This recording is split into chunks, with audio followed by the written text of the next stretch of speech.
So maybe we should just get going and say hello, make some contacts, and see what we're going to do. Yeah. So, I'm Paul Robinson. I'll introduce myself first. I know some of you, but some of you don't know me. So I'm a PTSTA in the educational field. I work with adults on personal development, and I teach TA out in Suffolk and internationally. I do a lot of work in Russia in the Eastern Bloc. And I specialize in co-creative TA. So I use co-creative TA in all the work that I do, and in other relationships as well. This session is on the back of a TAJ article that I wrote and published last January, which was, as the title of this session, is about using co-creative TA to support transformational change and learning, and transformational change and learning is script change. So it changes frame of reference, and therefore it changes script basis, script beliefs. And I do not mind what we do today. So I'm going to use co-creativity. So I have got lots of things in the background to show you if you want to look at models and explore models. So maybe you could just say hello. Just say a little bit about what, if anything, you know about co-creative TA, and what it is you would like to get out of this session, and then we can work together to try and meet your needs. So don't all rush. You don't need to fight for going first. Come on, then I'll go. Hi, I'm Jan Baker. Know quite a few of you, I think. I'm PTSTA based in North Lincolnshire. I haven't got round to reading Paul's article yet. It is on my list. Just don't seem to have time to read everything that I want to read. So I've created a little list on my desktop and I'm getting through them eventually. But I'm not really sure why I was drawn to this, but it seems important, given my interest in training in TA and learning, and also with a particular focus on dyslexia. And my workshop yesterday was on that very subject, about looking at dyslexia in exams and our training system. So I don't know whether this is anything to do with that, but I do tend to go on my instinct these days and get drawn to things and hope that I will get something from it, which I'm sure I will. So hopefully to go towards another article that I'm writing, focusing on how we can support people more and be co-creative maybe in our training. Thanks, Jan. Do you know about co-creativity generally? Yeah, I've had a little bit of done a little bit on it in the past, but my memory being what it is, I don't hold information very well, so I welcome an update too. Okay. Yeah. Thank you.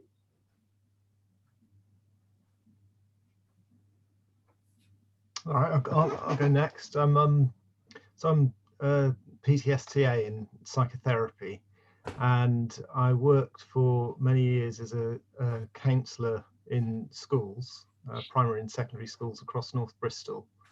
And I run a charity that provides low-cost counselling psychotherapy sessions to the same client group, children and young people, and placements to counselling and psychotherapy students. So there's and I'm a trainer as well, so I'm very interested in training and education, and I recently started, well, I've gone back into schools as a supervisor of pastoral teams. So what I'm interested in is to learn anything about the application of TA in education, to see how I might make it relevant to the school staff that I'm working with. And I'll be interested to speak with you perhaps at another time, Paul. I'm interested in teaching perhaps in Eastern Europe and Russia. I spent Okay. many years in that part of the world, Russia and Central Asia. And I'd like to go back because I really enjoy their culture, the brutality of what seems like brutal to us. We're all quite delicate petals here in England and the UK, and I really enjoy the openness and transparency of people in Eastern Europe. So yeah, that's me really. I just want to. I don't know anything about co-creativity in educational TA, so it doesn't really matter what you say. It'll all be new and very interesting. Okay, I'll talk about physics then. Oh, I got PhD in physics. No, I don't. Thanks, Neil. Get in touch and we can have a chat. Yeah. I don't mind going next. Hi, I'm Carolyn. I work in private practice. I've done my TA training and I've got my diploma. I'm considering doing CTA, but I'm wavering. I was really attracted to this. I guess like Jan said, it was just instinctive. I really liked, I like the idea of co-creativity. I don't know a lot about it, but I was drawn to the premise of working with whatever is present in the room. And I also am very interested in script change and just learning about any new ways of, any different ways to help clients shift if they choose to shift their script. They're very interested in what comes about. And I quite like the fact that you said, Paul, at the beginning, that actually it's what we want to make it. And it's again, there's no set format, but you've got lots of ideas. So I like the unstructured nature of working in that way in a workshop. Okay. Well, that is one of the things. If you're going to do things co-creatively, you can't plan it. Yeah. So thanks, Carolyn. So I'll leave the physics to another day then. Morning, I'm Dee. I don't know an awful lot about co-creative TA. It's a word that I've heard more and more of in the last maybe year or so. I think partly because my therapist is very interested in it, and I think he's run workshops with you, Paul, previously. So it's probably something that he's come up with, mentioned a few times about co-creativity. So it sparked my interest, and I'm like, oh, I need to find out what it is. Is that James? James, yeah. Yeah. So I'm in private practice. I'm a contractual trainee. And I work in a school 3 mornings a week mainly with 14 to 16-year-olds. So just interested in really how I can apply it to my work. I'm really interested in mindfulness as well. So I don't know whether maybe I can make some links. Yeah. I'm at the stage where I'm doing my written exam and I'm looking at sort of identity and how I kind of create my own identity. So I'm sort of almost pulling things together a little bit. So yeah. So here with a beginner's mind, I think. Okay, sounds good. Thank you. Thank you.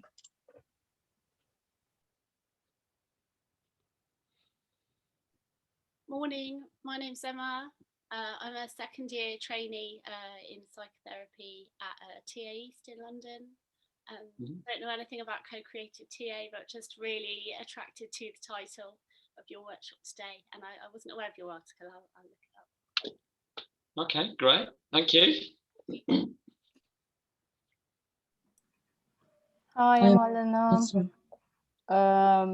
I just wanted to follow on Emma's because we are actually colleagues in year 2 at TA East. Okay. And I don't know that much about co-creativity, but I know that I'm already using some elements as I'm also a digital learning specialist and now studying to becoming a psychotherapist. And I applied a lot of TA during my training and all my experience more towards organizational. So I'm kind of like trying to take the TA organizational now back into one-on-one work in psychotherapy. Okay. And is it Alena? Alena. Alena. Thank you. And I'm from Eastern Europe, so Yeah. it was quite interesting to hear about the brutality of Eastern Europeans. I made a note on that, so yeah. Thanks, Alan. I'm Amy. I'm also a student at Connexus in my clinical year 2, so third year of study, hoping to write my diploma this year. I feel I should know more about co-creativity than I do. I'm part of a therapy group, and the basis of that is co-creative TA. Okay. What stays in my head about it is the we-ness and what goes on between us. Yeah. And yeah, I feel a need for a deep understanding and more the experiential than reading the books. Yeah. Okay, no, brilliant. Thank you. Thanks, Amy.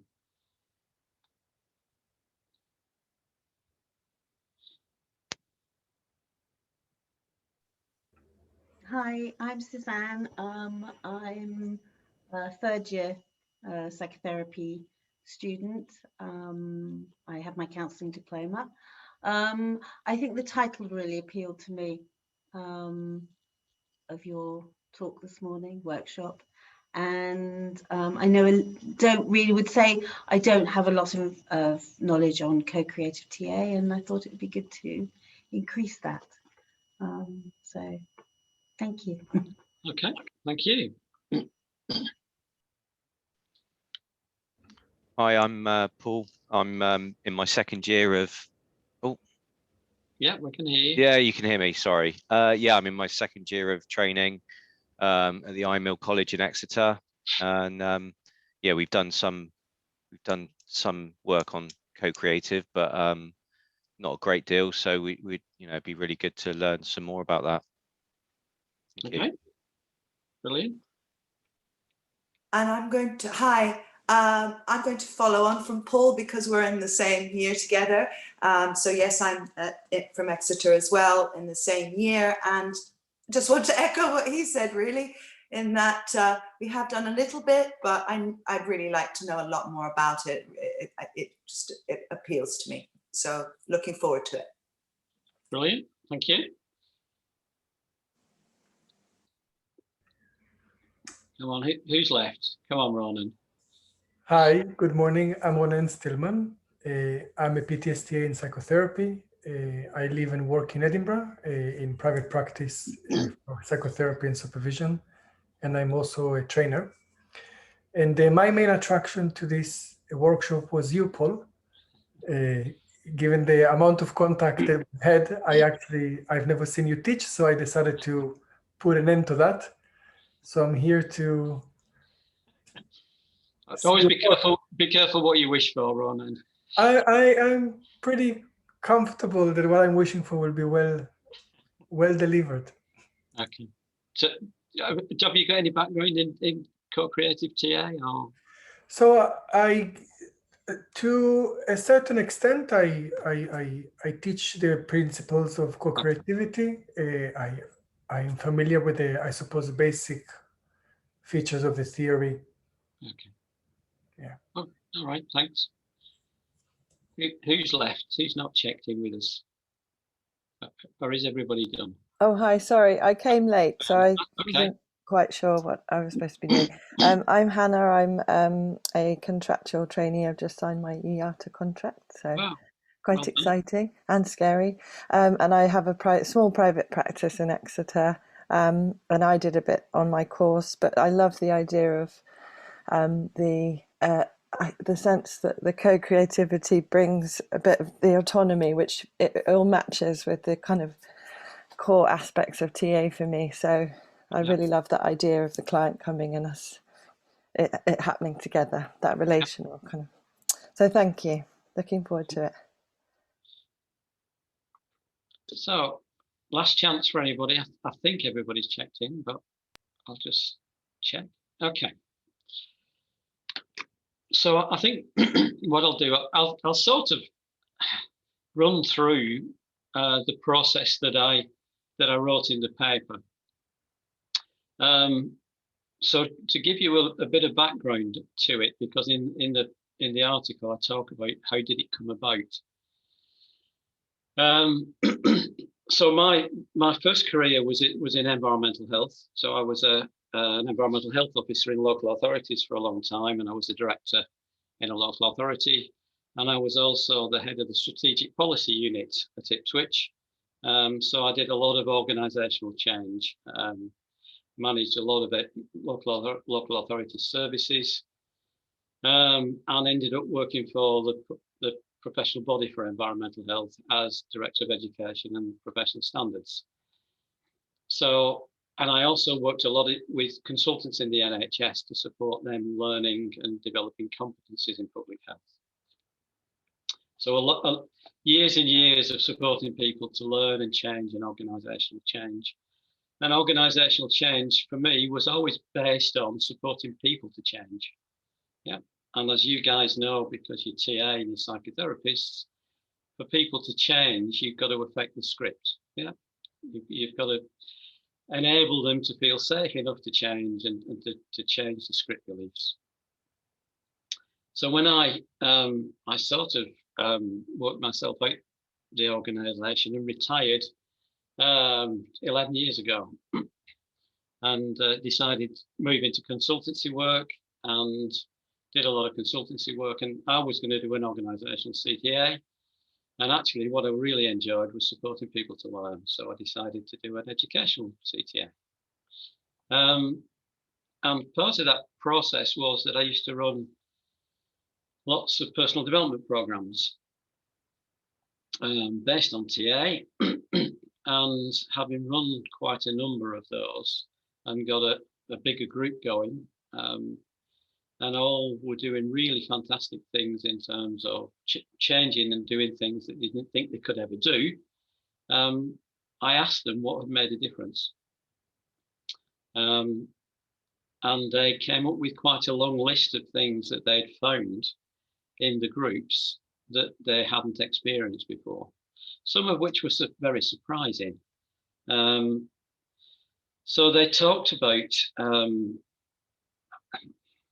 not being criticised, being supported, not getting negative strokes and getting positive strokes, being listened to, never being put down. So we spent some time exploring that together, and the contracts that we had with the groups was co-creative.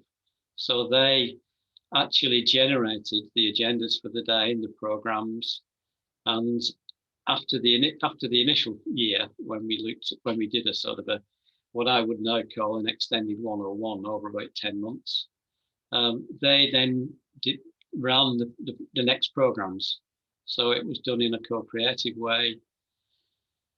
They offered to do research and do presentations on TA models and concepts, and we all worked together, and I just organised it. And what we found was that the co-creativity had really supported people because they felt safe. More than anything, they said they felt safe in the group. So that's why I wrote the paper.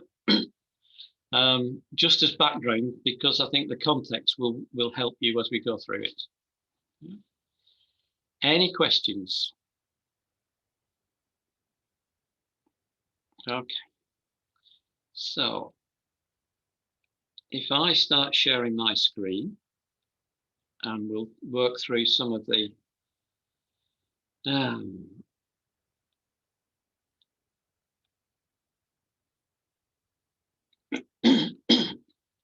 so let's start with the co-creativity principles and just have a little bit explore. So I suppose first of all we need to acknowledge Keith Tudor and Graham Summers, because they started and developed co-creativity in 2000 through a TAJ article that they wrote, and they have both continued to write around co-creative TA and non-conscious defensive mechanisms and integrating adult that Keith Tudor has developed. And there are 4 principles of co-creativity, 3 that came from the original writings of Keith and Graham, and a 4th one that I added to their 3 in my article, and which they are really happy with. So a number of you in your check-ins have mentioned we-ness. So rather than me teach, I'm wondering if any of you guys can share with the group what your view of we-ness is. And there are lots of right answers.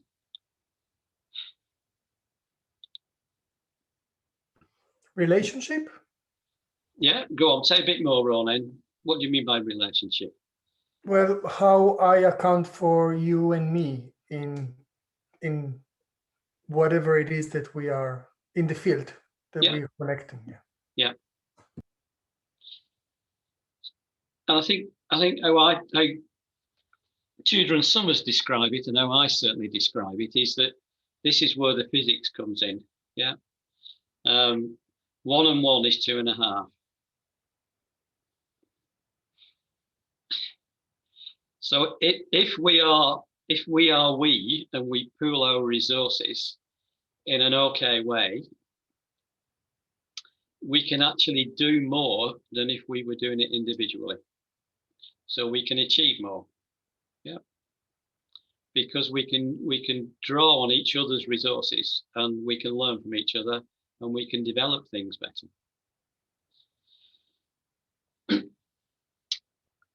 I'll come back. I've got a nice diagram to explore we-ness, and I'll come back to that in a minute. The second principle is shared responsibility, but not equal responsibility.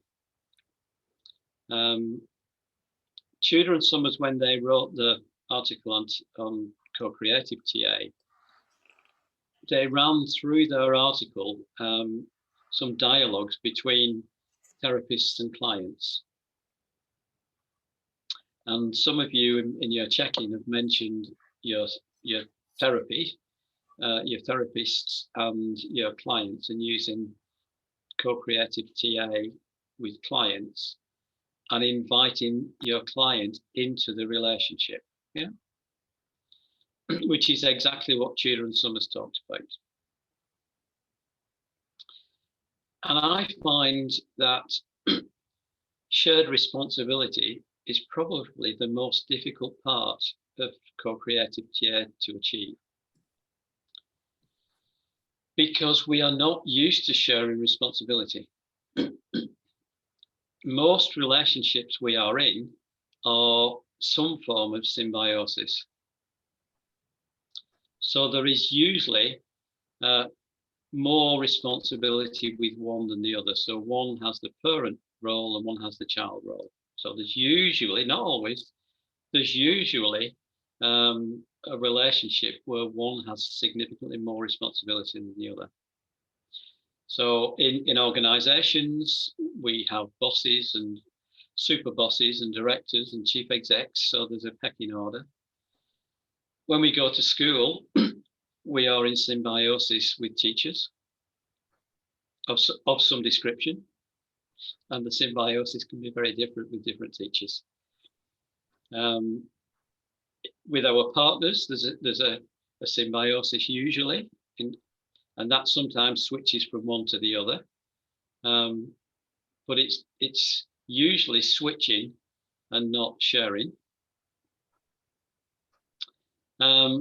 So it's difficult for us to really experience and think about and acknowledge these situations where we've been sharing responsibility.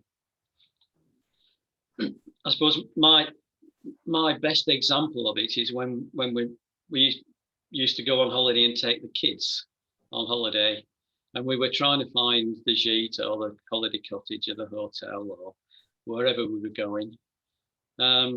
And there was a real shared responsibility in getting us between me and my wife. So I was doing the driving, she was looking after the kids. She was doing the map reading, yeah. I was responding to her and the kids for stops, yeah, and occasionally responding to, "Are we there yet?" and "Can I have another packet of crisps?" and things like that.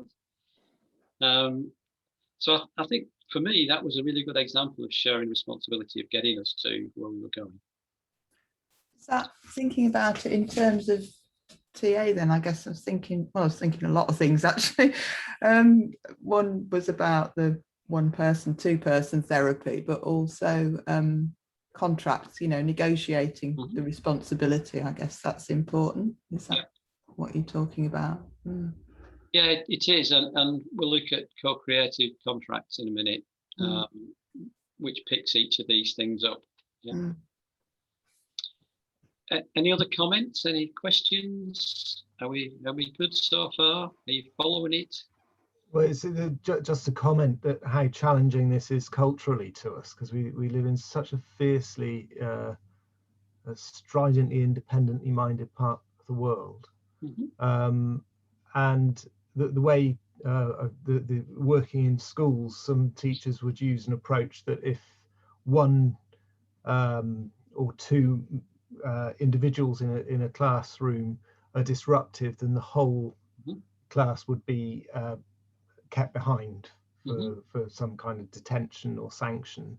And the indignance in the student population at that kind of sanctioning, because it just goes completely against everything that we're taught from the very beginning of our lives in the West.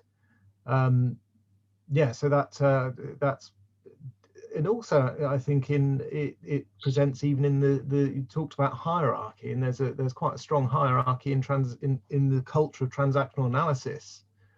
There is. That we've all gone through it today. Yeah, and I said of PTSTA, and then there's TSTA and contractual trainee and student and CTA. And I've met psychotherapists really experienced who have decided not to follow that route because they've identified that's part of the culture that they don't really want to become part of. Yeah. Now I know why I'm here.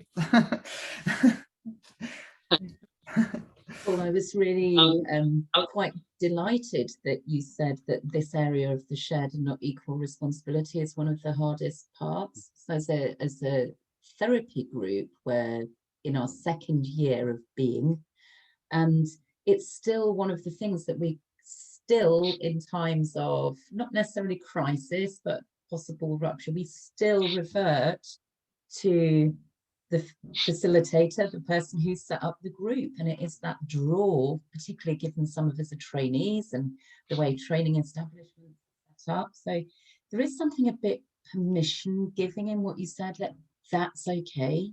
It is one of the really hard things to hold. It is. I mean, I really do find that it is the most difficult aspect. And remind me to come back to it when we look at the co-creative contracts, because like with any contract, we can agree a contract and then not follow it. And a good point by Neil as well. And I remember in my work as a manager, when I went and worked for another authority or another council or took a service on, they always got confused because I wasn't the boss. I was the boss, but I wasn't the boss, because I worked with them. And when I went to a new team or a new authority, I used to have a team meeting and say, "Look, guys, I'm here. I'm chief EHO or director or whatever it was, or and you've all got job titles, and actually I can't do this job without you. It's just I'm doing a job, we're all doing a job, it's just that mine's got some more accountability and responsibility with it." And they didn't get it for a while, but after about 3 or 4 months they got it, because I wasn't telling them what to do. So we agreed targets and objectives, and I held them to account for achieving them, if they didn't take the responsibility on themselves. So I suppose what I'm saying, Neil, is that I agree with you that there is a hierarchy that we perceive because people are directors or chief executives or team leaders, but actually they're just part of the team and they've got a particular role in it. And the work can go on. Right, yeah, my reaction, I'm thinking on my felt reaction to your opening statement that, well, I've got some things I want to, I can share, but this is going to be a co-created workshop. And I felt a sense of judgment of you. That was a felt response. Okay. So, well, come on, buck your ideas up, man. You know, you got to lead. It wasn't crystallized in that way in my mind, but that was the feeling. Yeah. And that's really there's a real appeal in that, because actually this morning, second day of the conference, I'm feeling a bit tired. I had quite a fatty breakfast, and it would be lovely to have you just completely lead and to feed me, yeah, rather than me have to buck my ideas up. Yeah, to become part of the process. Yep. So there's an appeal in having a strong hierarchy. Yes, there is, and that is one of the challenges of co-creative TA, is to accept the contract and to live the contract. Yeah, because all our upbringing, we've been adapting to the power that's been there, and especially in schooling in the Western world. At school, we have to adapt. Or we get in detention, don't we, Neil? So we've got a choice. Yeah. So shared responsibility is really difficult from both sides. Present-centeredness is the next one, which we generally know about because we know about adult ego states. I really like Keith Tudor's model of integrating adults because it is much more present-centered than Burns' adult ego state. Yeah.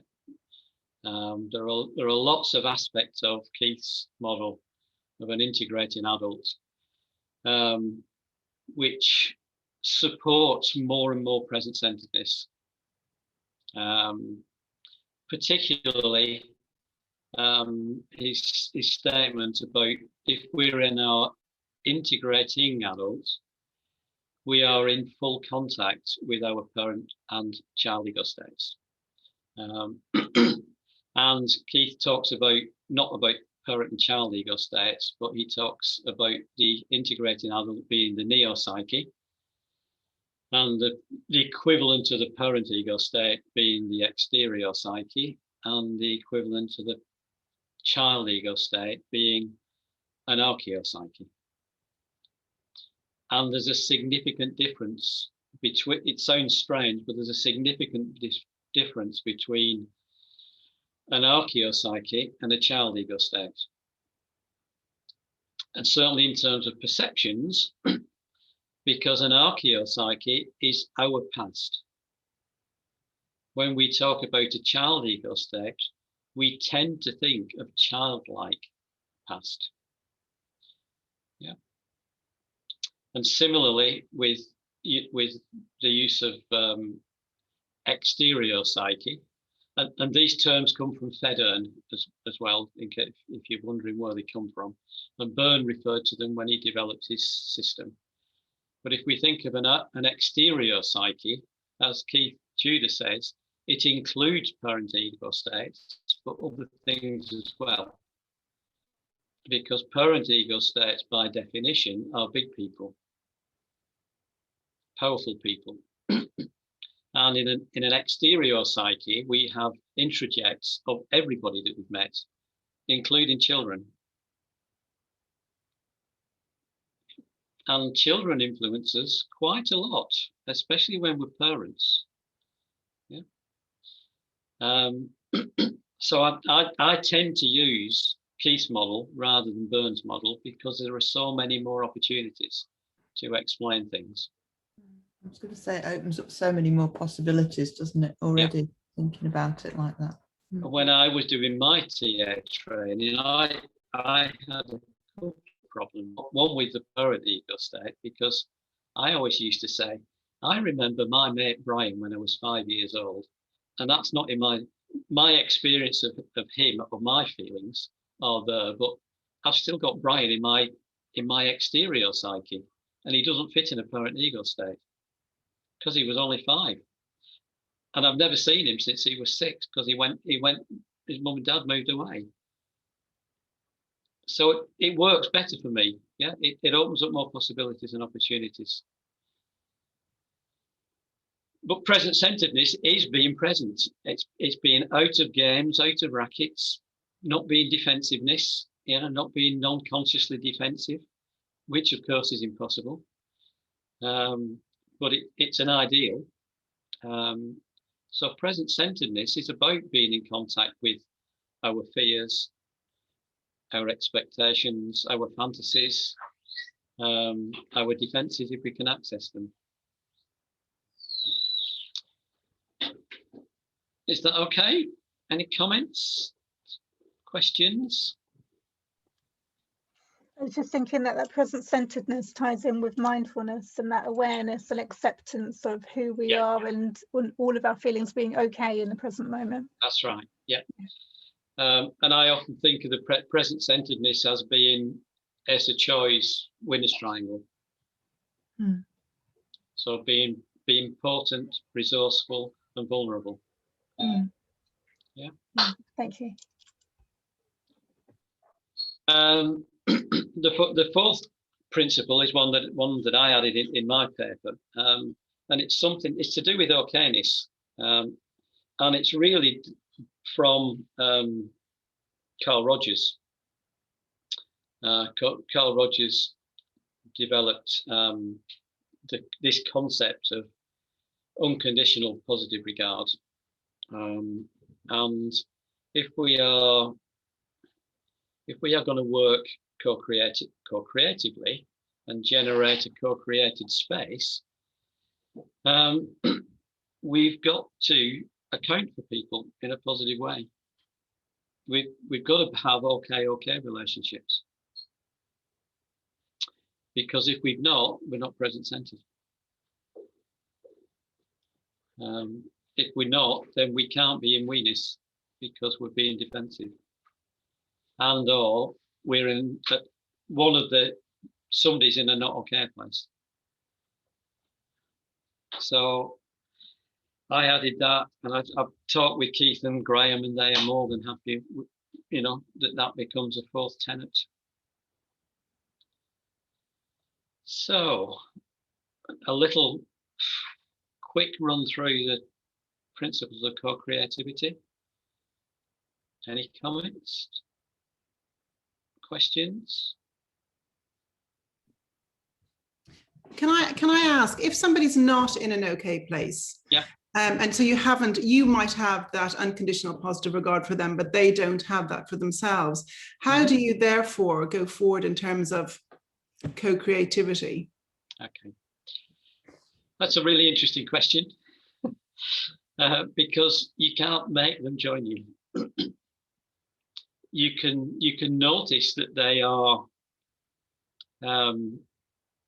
in a not okay place for some reason. Either they're not okay or they're treating you as not okay. I think all you can do is invite them into the space. And some people join you eventually and some people don't.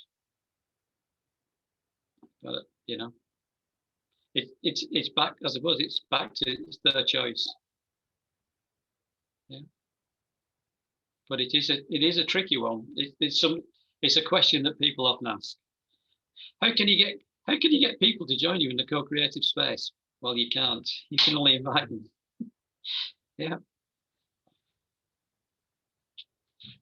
And is this reconcilable with Burns' theories, or like on the responsible leader, the formation of groups, psychological leader, which again is quite hierarchical? Yeah. So one of it is, and I've not got the slide here with me. But do you know about learning imargos? Yeah. Yeah. Not learning imargos, group imargos.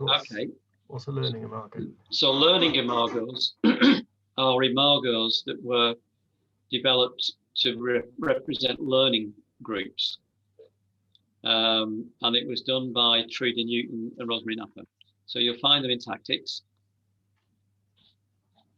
And there's lots of educational writing, not TA writing, lots of educational writing around teaching and learning groups. So normal schooling is classed as a liberal imago, yeah, a liberal teaching imago with the teacher, and the teacher decides what the pupils are going to learn and teaches. So there are other imagos like humanistic learning imagos, where the group purpose is to support humanistic development. So development of the person, which is what Carl Rogers wrote about a lot. And there are radical imagos where the teacher supports the learning rather than teaches. And there are progressive imagos where the teaching is shared by the members in the group. So the leader moves around in the group, yeah? A bit like what you would if you come across action learning groups. The leadership moves around the group.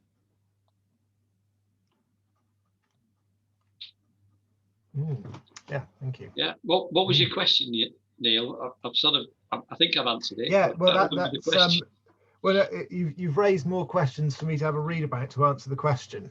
Okay. Have you got what you wanted?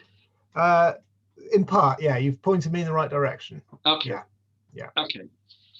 So if those are the principles of co-creativity, let me change what I'm sharing.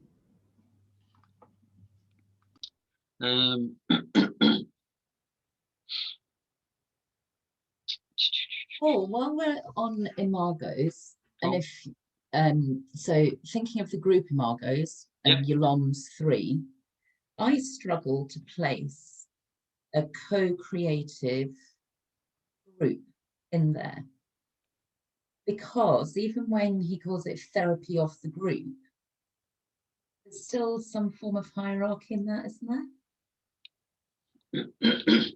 What? Sorry, say that again. Just then I answer the right I've not got them in front of me, but Yalom's group imargos. So we've got therapy of the group, in the group, and I can't think of the other. What's the other? But the therapy of the group, where we're all going across, still doesn't seem to hold for me the co-creative. Okay. Therapy of the group where you're going across. I'm not. Can you explain that?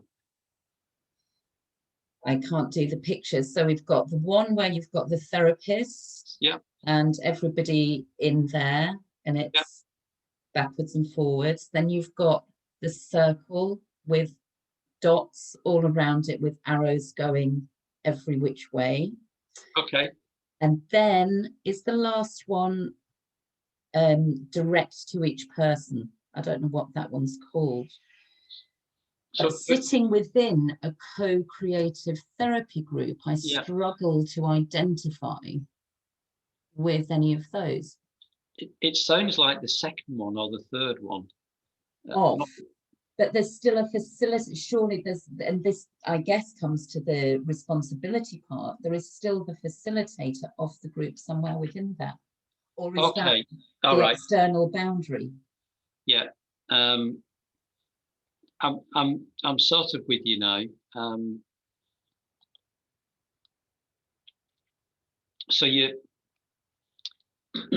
So it depends what responsibility the organizer of the group takes. So this is back to the contracting that you talked about. That's back to the contracting. Yeah. Yeah. And that, if I can, I've got this. Here we go. Oh, we've got it. I've got it now. Let me.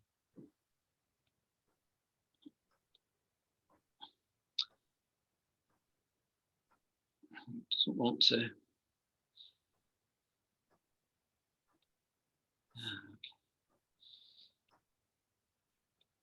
Okay.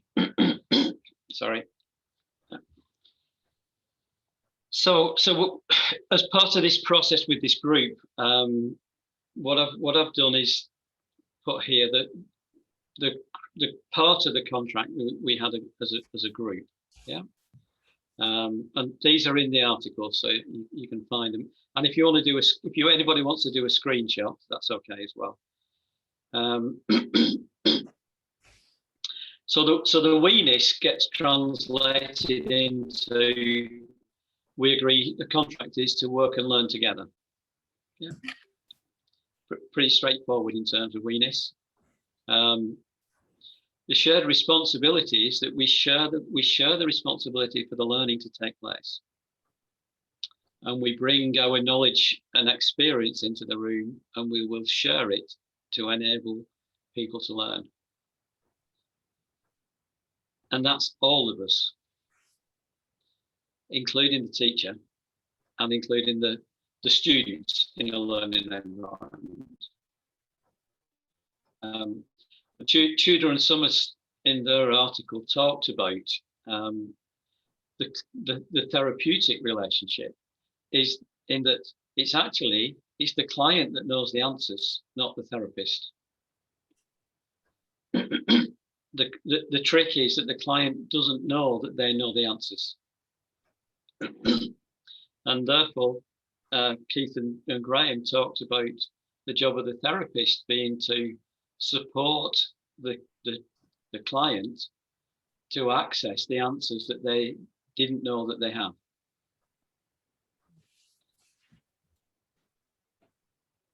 And to do that, you invite them into the we-ness, and you invite them to be safe enough to share their thoughts and feelings in an okay way, and take a shared responsibility for them getting cured. Yeah, to use an old phrase. I don't like that phrase, but it's a Burnian phrase. It's a yeah. So to support the client to change the script, yeah, to transformationally change and learn that they can be okay and they can do things. The fourth one is we agree to learn in the present, noticing and accounting for past experiences, particularly of learning, that can get in the way of our learning.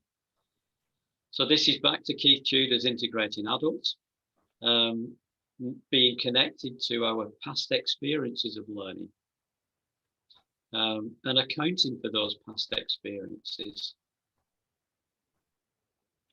Because for most people, I'll not say all people, but my experience with adults and supporting them to learn as adults is that they didn't generally have great experiences of schooling.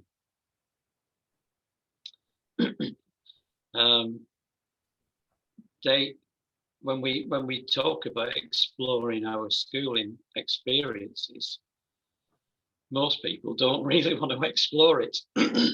It's lots of comments like, "Oh, I put up with school. I endured it. Yeah, I learned what I had to learn. Yeah, and I got away with not learning what I didn't want to learn the best way I could." So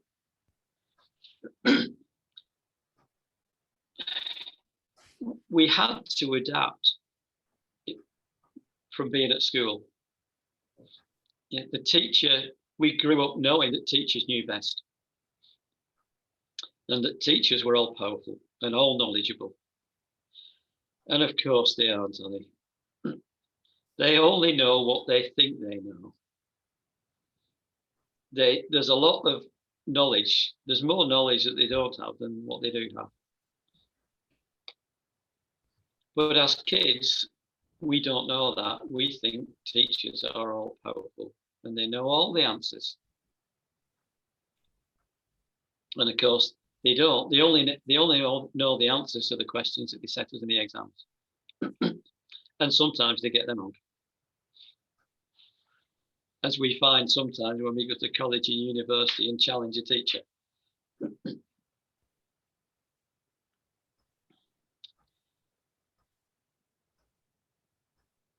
So as an adult learning, it's quite challenging because our script and our defense mechanisms take us to a place where we revert back to how we were at school and expect the teacher to decide what it is that they're going to teach us, which is a little bit what Neil was saying. Yeah. You go to a workshop or a seminar. Why do you go? Well, a lot of you said, I'm not sure why I'm here. Yeah, it appealed to me. I went on instinct. I'd like to know a little bit more about it. And how often do we decide what it is that we want to learn from a teacher? It's really difficult. One of the things I do on all the foundation programs I do is in the first session, we talk about contracts and learning contracts and objectives. And they are invited to come back after the session with their personal objectives for what they're going to get out of the course. And some of the things we've had have been amazing. Oh, I want to be a different person at the end of these 10 months. I want to be able to get a new job. Yeah. And the fantasies that people run about what's achievable in 10 days of workshops or seminars is phenomenal. And I think because we know schooling and we got to adapt and we had to adapt, teachers are all powerful and we have real fantasies about what teachers can teach us to do.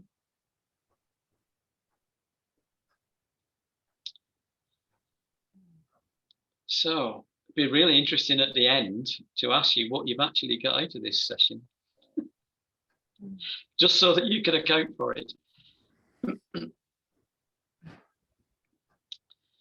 And the final one, the fourth one, is we agree to treat ourselves and others with respect and positive mutual regard, which is still also really difficult to do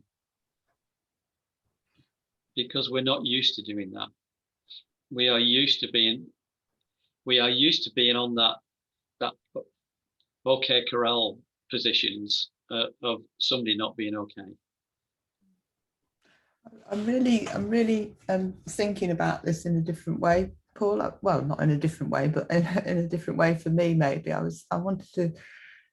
I went to a workshop yesterday, and this is in no way disrespectful of the presenter, but what I was thinking was when I was on the workshop, I was really enjoying the first part of it, and then it got to be something that didn't feel quite relevant for me at the time.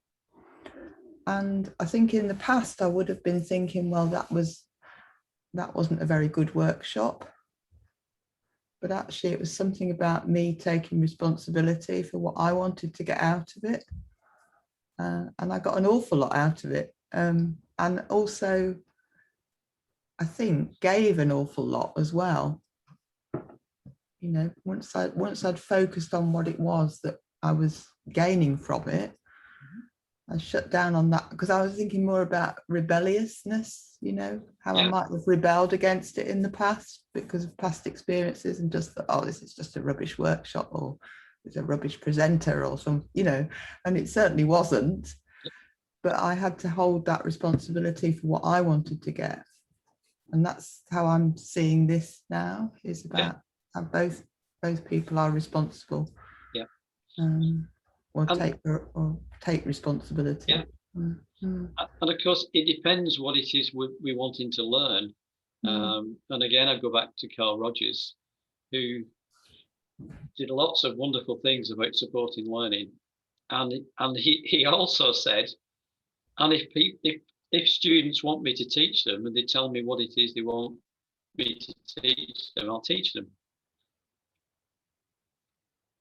So if you look at, if you are learning something around to be competent in something, like psychotherapy or whatever, or TA, or driving a car. If you go on, when you start driving a car, because most people can drive cars, when you went to drive your car, to learn to drive your car, your driving instructor didn't use co-creative principles. Because you went to them for a very specific purpose. The contract was, you teach me to drive the car. Yeah. And that's what they did. And you pass your test. Yeah. So what you're saying, Paul, is that this is a style of teaching and learning that would be used when appropriate, and that there are some things where it would just take us all day to get to the point if we didn't just ask somebody to tell us. Yeah. So for things like being competent at things, driving a car, playing tennis, playing football, designing bridges, you don't be co-creative with you designing bridges. Or if you did, you put a notice up before you drive, you go across this bridge at your own, there could be danger associated with it because we're not sure it's okay. So it is about particular types of learning. For me, there's something really specific about us being aware of having our needs met. So, and then what sort of learning you're going to. So the driving the car, want to learn to drive the car, that person's going to tell me. And so it's the link of, is my need being met? That's right. And as we grow up, go on, carry on. Sorry, I was just thinking that, to me, what sort of really has got me thinking is that so much of it is about a sort of power dynamic between student, teacher, parent, child, that there's a sort of expectation in place when you come together, where it almost sort of puts us into child when we're in a learning place, and that we look up to our parent, teacher, whatever, for that guidance. And so immediately, whatever age we're at, we sort of go into instantly revert to that way of being. And when I was a primary school teacher many years ago, I worked in a fantastic school where, for example, the kids called us by our first names rather than, Mrs. this or, and it was very much the ethos of the school to create a sort of co-creative space where children and teachers are sort of, although we have the information and we guide them through the curriculum and everything else, there was a sort of, now I see it this way, I wouldn't have put a word to it in those days, but that's in fact what was going on,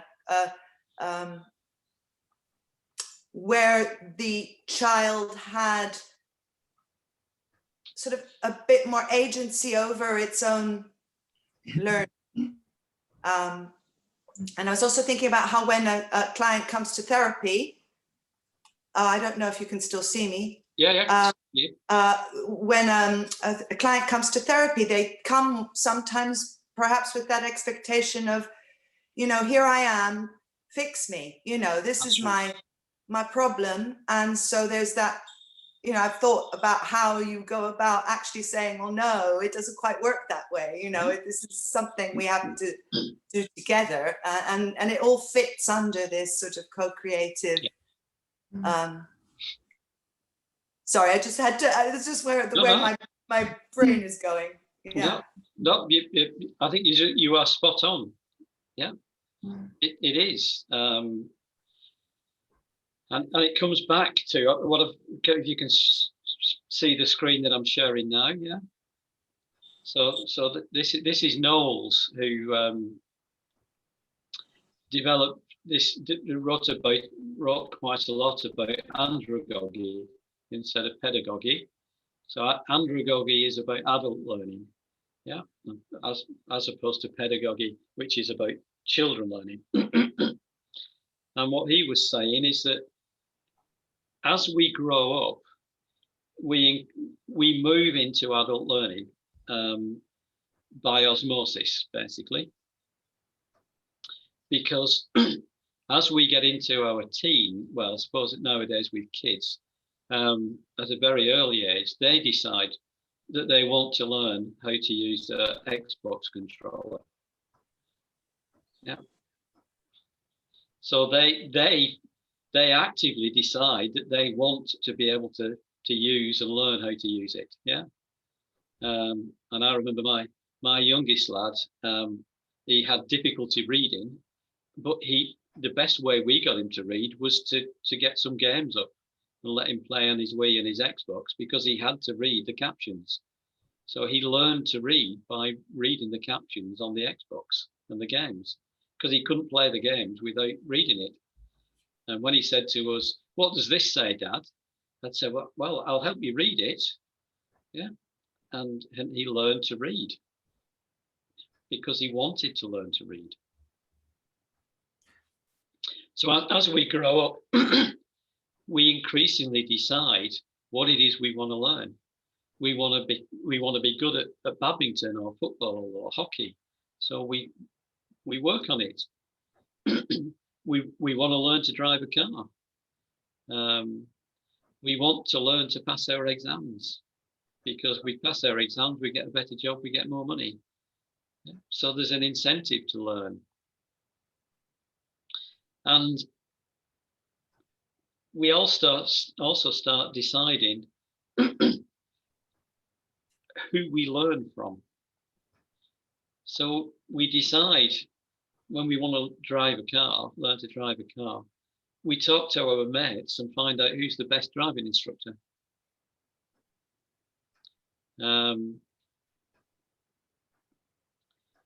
So we increasingly take responsibility for our learning. And part of that is decide when we want to learn something, we've also got to decide what it is we're not going to do when we're learning. So we learn to give up things. Yeah. I'm just thinking, Paul, even though it's that part that you just said about who we learn from, you know, that's such an individual thing, isn't it? Yeah. You know, I was thinking about a client actually, because a lot of clients, I don't know whether other people have experienced that, you know, clients will say, "Oh, I want you to talk more about TA. I want you to teach me about TA," rather than, and that's their way in to understanding themselves. And I had a client recently, I've been seeing him for about 2 years, and he came I see him on a Tuesday, and he came for his session, and he said, "Oh, I've just had this," he works in a school, by the way, and he said, "Just had this really interesting weekend." He said somebody got somebody to come in and talk to all the staff about TA, and it was really fascinating. So I've been talking about that for 2 years, and it just didn't land with him. You know, just so it's important who, isn't it? It has to be a good fit for the person to, you know. I think, Jan, I think that feels like it relates also to role. I suppose. Sorry, Ronan, I missed what you said. It relates to role. So, you know, I suppose I imagine I imagine that person saw you more as a therapist rather than a teacher, I suppose, if you like. And therefore, which is why I would, I use TA language in therapy very, very sparingly, because I don't think that is always well received. Is probably my I mean, it can be well received, but a little bit, because we're more interested in the process in therapy than knowing the mechanism. So I guess it varies, doesn't it, from client to client? Again, it's a very individual thing, isn't it? What they want to learn and how they want to learn it and who they want to learn it from. I think the learning is going to be different. It's thinking about ego states, and just as we get we become fixated in different relationships. So in some say, I don't know, if I had an absent father, then I might experience some retardation in how I develop relationships with men. Whereas I might feel quite confident with women if I grew up in a female-dominated home. So it's not that all relationships are going to be equally. I'm going to be equally competent in all kinds of relationships. And I think it's the same with learning. There are going to be some areas of learning that will cause a regression, and then other areas of learning where I feel quite confident, and I'll learn in a different way. I have a question, Paul, that I was wondering if you, what your thoughts were about. So I really like this thing that you just put on about pedagogy and andragogy. And I have a request, if you could send me the reference. Yeah, if you Google Malcolm Knowles, there's loads of stuff. Wikipedia. Okay. Yeah. That gets me thinking about, because I suppose the inevitability of the adaptation. We talk about the adaptation in a very critical way, but I think there is an inevitability to it. If you look at this in this model that kind of talks about how you move from pedagogy to andragogy, and that as you work with adults, there is much more involvement in terms of setting. There's much more involvement. And again, using your kind of a metaphor of teaching to drive a car. So I guess where I'm going with this is I'm wondering about how there are facets of learning that do require adaptation.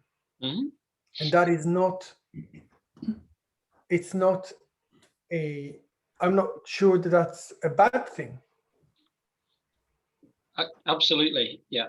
And I think that's why I put in that little bit earlier on about Rogers, Carl Rogers, saying that if students wanted him to teach them, he would do it. Yeah, but he wanted them to tell him what it was they wanted him to teach them. Yeah. So he didn't make the decision about what they needed to learn. Yeah, so and I teach, when I'm doing a 101 or doing a foundation program in TA or personal development, I teach TA because you can't, he's going to the session with a group of people who don't know TA and saying, okay, which models of TA do you want me to teach you then? So there is a need for teaching. Because when you teach, you impart knowledge, you share knowledge. And if people, it's back to the contract, if people want to come to a program about personal development or learning TA, part of the contract is that they accept the administrative professional contract when they sign up for it. They expect to learn TA, so you teach them some TA. Yeah. And I guess I'm interested. So I agree with everything that you said, and I am also interested, I suppose, it gets me thinking about the inevitability of the adaptation. Is that there is something about learning to adapt. How do you do mutual, what is it, a shared responsibility without adaptation? Without adaptation? Yes, I don't think it's possible. I think you need to be able, part of social structure is an element of adaptation. Mm-hmm. Yeah. So I agree, and there's a tension. Yeah. And I think that's why it is really difficult to work in a co-creative way.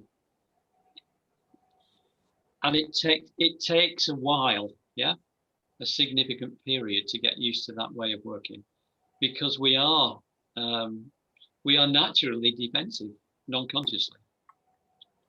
We have fantasies. As soon as we go into a classroom, we expect a teacher. And there is a tension with this shared responsibility, because it challenges that well-embedded hierarchy and expectation of being taught. And you guys get it with your clients, as you've already said. Clients come to you because they expect you to sort them out. Yeah, for you to know the answers. And if you turn around and say to them, "Oh, no, I can't do that. You know the answers, but we'll work to help you find the answer," they'd walk out, wouldn't they? Probably, yeah, because that's not what they want to hear. They want you to be the doctor, yeah, to do the diagnosis and identify the cure, so that they can get better. Yeah. It's just the how, though, isn't it? It's just what speaks to them. I mean, I really get the driving analogy in a sense, but I remember, you know, my driving instructor talking about changing gear, etc., and you know, this is what happens in the engine when we change gear, and it just completely went over my head, you know. Yeah. And then after about 5 lessons, I realized that the sound changed when I needed to change gear. And that's when I learned. Mm-hmm. And he hadn't told me that. Yeah. And I guess he couldn't have taught me that, because it's my hearing, it not his. Yeah. In a way, that's not a very good example, but you know, there's something about, so he was teaching me a particular skill. Mm-hmm. God bless him. It was a struggle. But there's something about, again, it's that how that happens and when that happens, and if that happens, it may never have happened. And it comes back to what we say, it's if it's appropriate, because sometimes it's not appropriate. Teaching is appropriate. Yeah. But I really wanted to learn. Yeah. If you want to learn how to drive a car, or you want to learn nuclear physics, then you go to somebody who knows a lot about nuclear physics, and they'll teach you about it. Yeah. It comes back to the contract.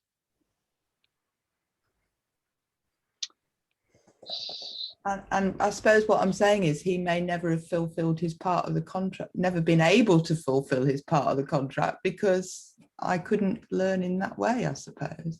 Yeah. Yeah.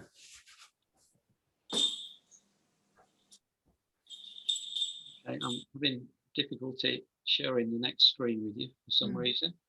I don't know why.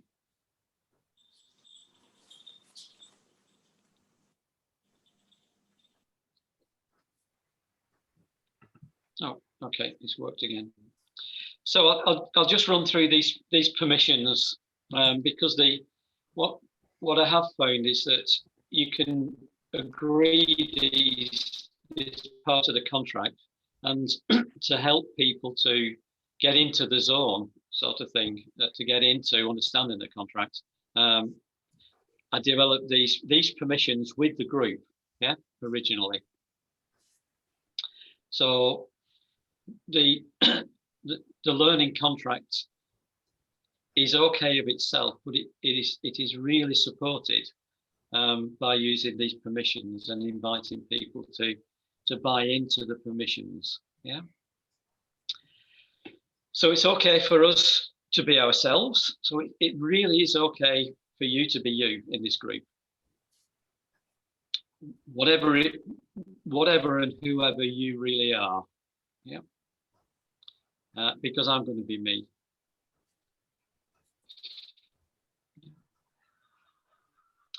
It's okay to be aware of and account for, and if we want to share our past, including our thoughts and feelings, whether they're past or present centered. So this is about the vulnerability part of Esther Choi's Winner's Triangle, mostly. That it is actually, if we are present centered and we're going to support learning, and there's something going on for us, and we're feeling scared or whatever it is, it's okay to bring that into the room if we want to, because that will get rid of it and help us to get present centered. Because if we're feeling scared, for example, we're no longer present centered, really. So it's okay for us to share our thoughts and feelings. And there could be current ones, like, I mean, some of you this morning have been explained and brought into the room your curiosities and your wonderings. And Neil brought his bit of anxiousness into the room as well, which was probably a past centered, yeah, and something from his child ego state. So it's okay, because we actually gain something from Neil doing that. Yeah, it's okay to learn and to ask for it, which is very often for people in a group really difficult for them to do, because we're not used to doing it. We're used to relying on the teacher knowing what it is that we need to learn.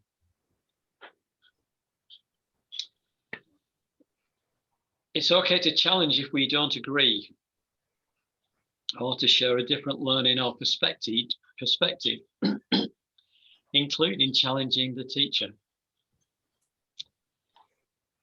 Because after all, the teacher doesn't know everything.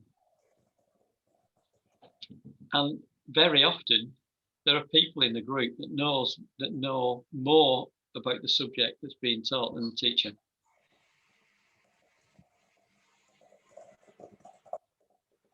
And the last one is it okay to change and be different to how we have been, or who we have been in the past. And it's okay to rewrite our future and or our past. So this is building on the constructivism aspect of co-creative TA. Co-creative TA really relies on constructivism, because co-creative TA is at the bottom of it. It's about how we retell our past stories and how we retell our visions of the future. So it's a real reliance on constructivism within co-creative TA. And Tudor & Summers talk quite a lot about that constructivism being a basis for co-creative TA. And if you want to explore there's too many C's. If you want to explore constructivism in TA, there's a couple of really good TAJ articles by Alan and Alan that explore script and script change using constructivism.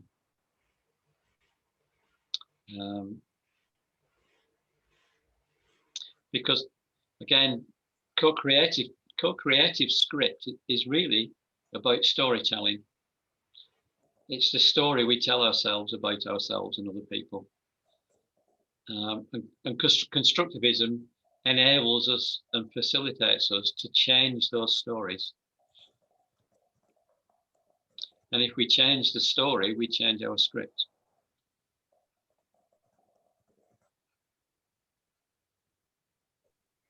Sorry, who were the articles by, Paul? Alan and Alan. I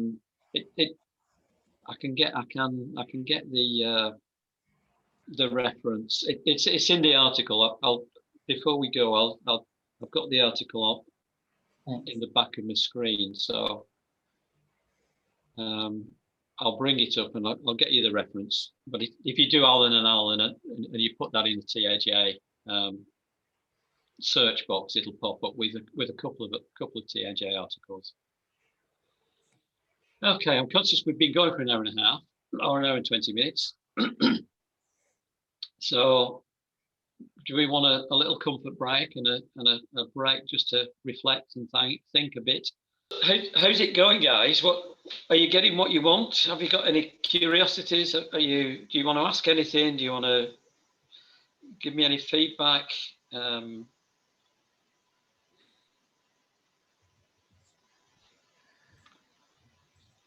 I was listening in the background for about a half an hour before you went on break, Paul, because I joined late. Apologies, everyone. I didn't want to be disruptive, but I was interested to some of what was coming up around adaptation, and it was making me think about what the purpose of the education is, because we often get trapped in this idea that when we sign up to a course that the purpose is, it's quite obvious, I have these learning objectives, and actually I think that it's not always that plain. I know that I showed up, for example, psychotherapy training to train to be a psychotherapist, but actually what I was showing up for was healing. That was the real reason I was there, and the encounter that I got from the trainers in that experience was the educational experience that I was really looking for. Yeah. So the overt contract about me showing up as a psychotherapist was irrelevant, really. That was my discovery, Yep. And I think there's a real nice parallel there, isn't there, with supervision. We're talking about co-creative stuff and Tudor and Summers, and Tudor's view of supervision is a really interesting one, because he talks about the supervisor, whatever it is that the supervisee brings to the supervision isn't what they really want to bring. And the job of the supervisor is to tease out with them, or to help them tease out what it is that unconsciously they were bringing that they couldn't get to. So what they brought is something that has a pathway to it. So he talks about the supervisor's real job is not to do the piece of supervision, but to support the supervisee to find out what it is that they really wanted to bring. And then having done that, there's no need for the supervision, because they can sort it out themselves and come back to supervision when they can't. So it's just a nice parallel with what you were saying, John. I think there's also... Oh, sorry. I was going to say, I think that's also the same with clients. They often come with something. They may say, oh, I've got anxiety, and when you start to process through what they have, it's completely different to what they initially contract to look at. Yeah, I was thinking something around permissions, and maybe it's okay not to know and be curious about this. So whatever the idea, whatever you're bringing, and maybe that's part of it, because then otherwise it sort of takes some pressure off, because otherwise we can fall into these processes of being rubber banded back to a real shaming experience and a confusion racket. And I've got one client that I ask her any question and she says, I don't know. And we get past that, and eventually, we move through. But I think it might be nice to say it's okay not to know, and it's okay to be curious together, and that sets something up, doesn't it? I think if you really think about curiosity, it's not in a child ego state. It's in your adult ego state. And we often in TA, traditional TA, we talk about curiosity being in the little professor in the A1, and actually it can't be, because it's not present-centered. And when you look at Tudor's model of the neo-psyche, he has curiosity in the integrating adult, not in the archaeopsyche.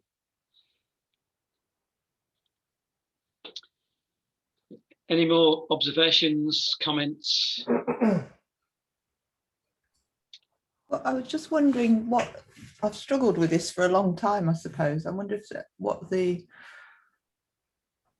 difference is, if that's, I'm not even sure if that's the right word, but between relational TA and co-creative TA.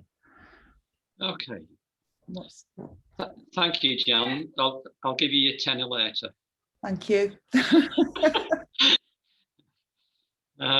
Because I have got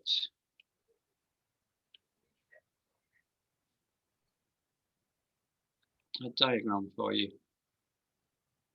If I can get it to work, if I can get it so that you can see all of it.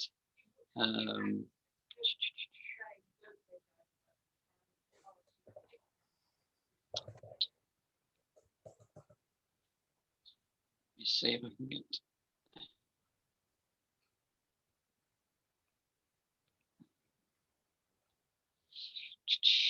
Okay. I don't know. Oh. Sorry.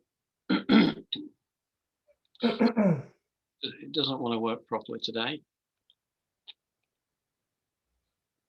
Okay, it's probably the best we can do. Can you see this? Yeah.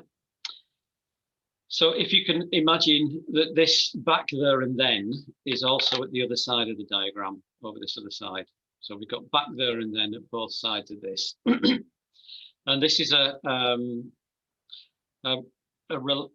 relational field diagram of a teacher and learner experience, which is done by Trude Newton, and it's taken from Sills and Mazzetti, who also looked at the relational field, or they looked at the relational field in a psychotherapeutic relationship between a therapist and client.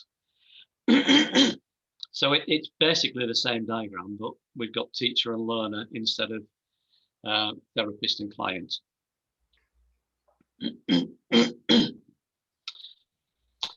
And what this is saying is that when we come into a co-creative relationship, when we get this 1 + 1 = 2.5, it's because of this relational field that we generate between us. And obviously this is between two people, but you can generate it in a similar manner in a group. So you can generate a relational field within a group. And what Sills and Mazzetti originally talked about was what we bring into the room, with us, that we don't account for, and that we make assumptions about. So we each of us bring into the room in our archaeopsyche, or our child ego state in a Bernian sense, we bring in our early experiences of interactions and the meaning that we made from those early interactions. And it's those that are non-conscious or at an unconscious level that really generate most of our internal thoughts and feelings. It's not our current experience that generates most of those internal thoughts and feelings. It's the pathways that we take in those current environments and the triggers that it generates from our unconscious, from our past. And it's that generates the external behavior. And being co-creative challenges that relational field that becomes set up normally, because when we are connected to our archaeopsyche and our exterior psyche through our integrating adults, and we're okay, and we're present-centered, and we're sharing responsibility, we begin to move these defenses. So it challenges our defensive processes. And what it enables is some of those early experiences and the meanings that we made from those experiences. It brings them into our pre-conscious, and it enables them to be accessible to us. So when we are in a relational space in a co-creative way, and we feel safe enough to be vulnerable and express that vulnerability and express our thoughts and feelings, that's when we really begin to become present-centered. So this, Jan, thank you for that prompt, is to my mind a connection with Relation TA. And Tudor and Summers talk about the two of the main basics for co-creative TA is the constructivism and field theory. So if we want to talk physics, we can talk field theory. Yeah, about what generates a field. And it's what we bring into that, what we each bring into that relationship that generates the field. How is it that we feel different in different groups with different people? Because the field that is being generated by the people in the group is different. The more present-centered we are as a group and individuals, the more present-centered that relational field will become. The more comfortable we begin to feel, because we will be picking up positive transferences instead of negative transferences. Yeah. We'll be picking up adult transferences and not archaic transferences. So we'll feel safer. According to field theory. Paul? Yes, go, carry on. Did you just say we will be picking up adult transference? Yeah. Okay. So can you say a little bit more about that? For me, transference is past orientated. Oh, this is going to get good, isn't it, Roman? So okay, so why do the transference have to be past centered?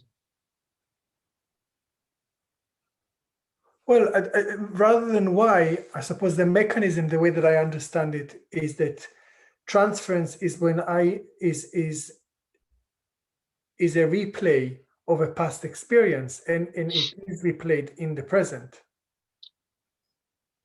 Okay. So what about a concordant transference as opposed to a complementary? Complementary. Yeah. So Silza Mazzetti calls it Silza Mazzetti call it concordant transference. Yeah, it's actually Clarkson who called that concordant. Okay, so yeah, that's even further back. Yeah. But it's still from the past. Sorry? Still from the past, isn't it? Well, that's how I understand it, John, is I react now to what's happening, but I react in the way that I reacted in the past. So if I was picking a concordant transference up from you, Ronan, yeah, the feeling that I'm picking up from you, yeah, is a feeling that you're not actually feeling. You are most likely to be unaware of the feeling that I'm picking up. So your feeling is archaic. My feeling is present-centered. because I don't know your past. So the feeling that I'm picking up as a concordant transference is here and now for me. And it's not in response to a feeling that you are putting out at an unconscious level. I'm picking up the actual feeling. It's not my response to what you're putting out. Okay. Are you with me? I am. So I think we're talking about projective identification. Yeah. No, it's not. That's how I understand what you're saying. Okay. So projective identification, to my mind, is what you are projecting onto me. Mm-hmm. And with a concordant transference, you're not actually projecting anything onto me. It's me that's picking up what you're not feeling. Can we have an example? Maybe that would be useful for me. Okay, so I'll give you an example of one that I picked up some while ago. One of the people in the group, we were doing a piece of supervision, and he was saying he was scared. Yeah. Mm-hmm. He was getting a feeling of scared, and I asked him to explain the scaredness, and he explained it to me. And it was really, it was something he was digging up, and it wasn't anything like the feeling that I was picking up. Yeah. Because what I was picking up was terrified.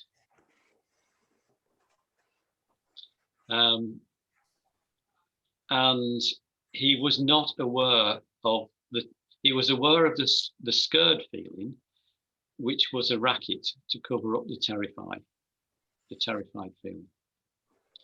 So he was aware of the racket feeling, but he wasn't aware of the genuine feeling that was underneath.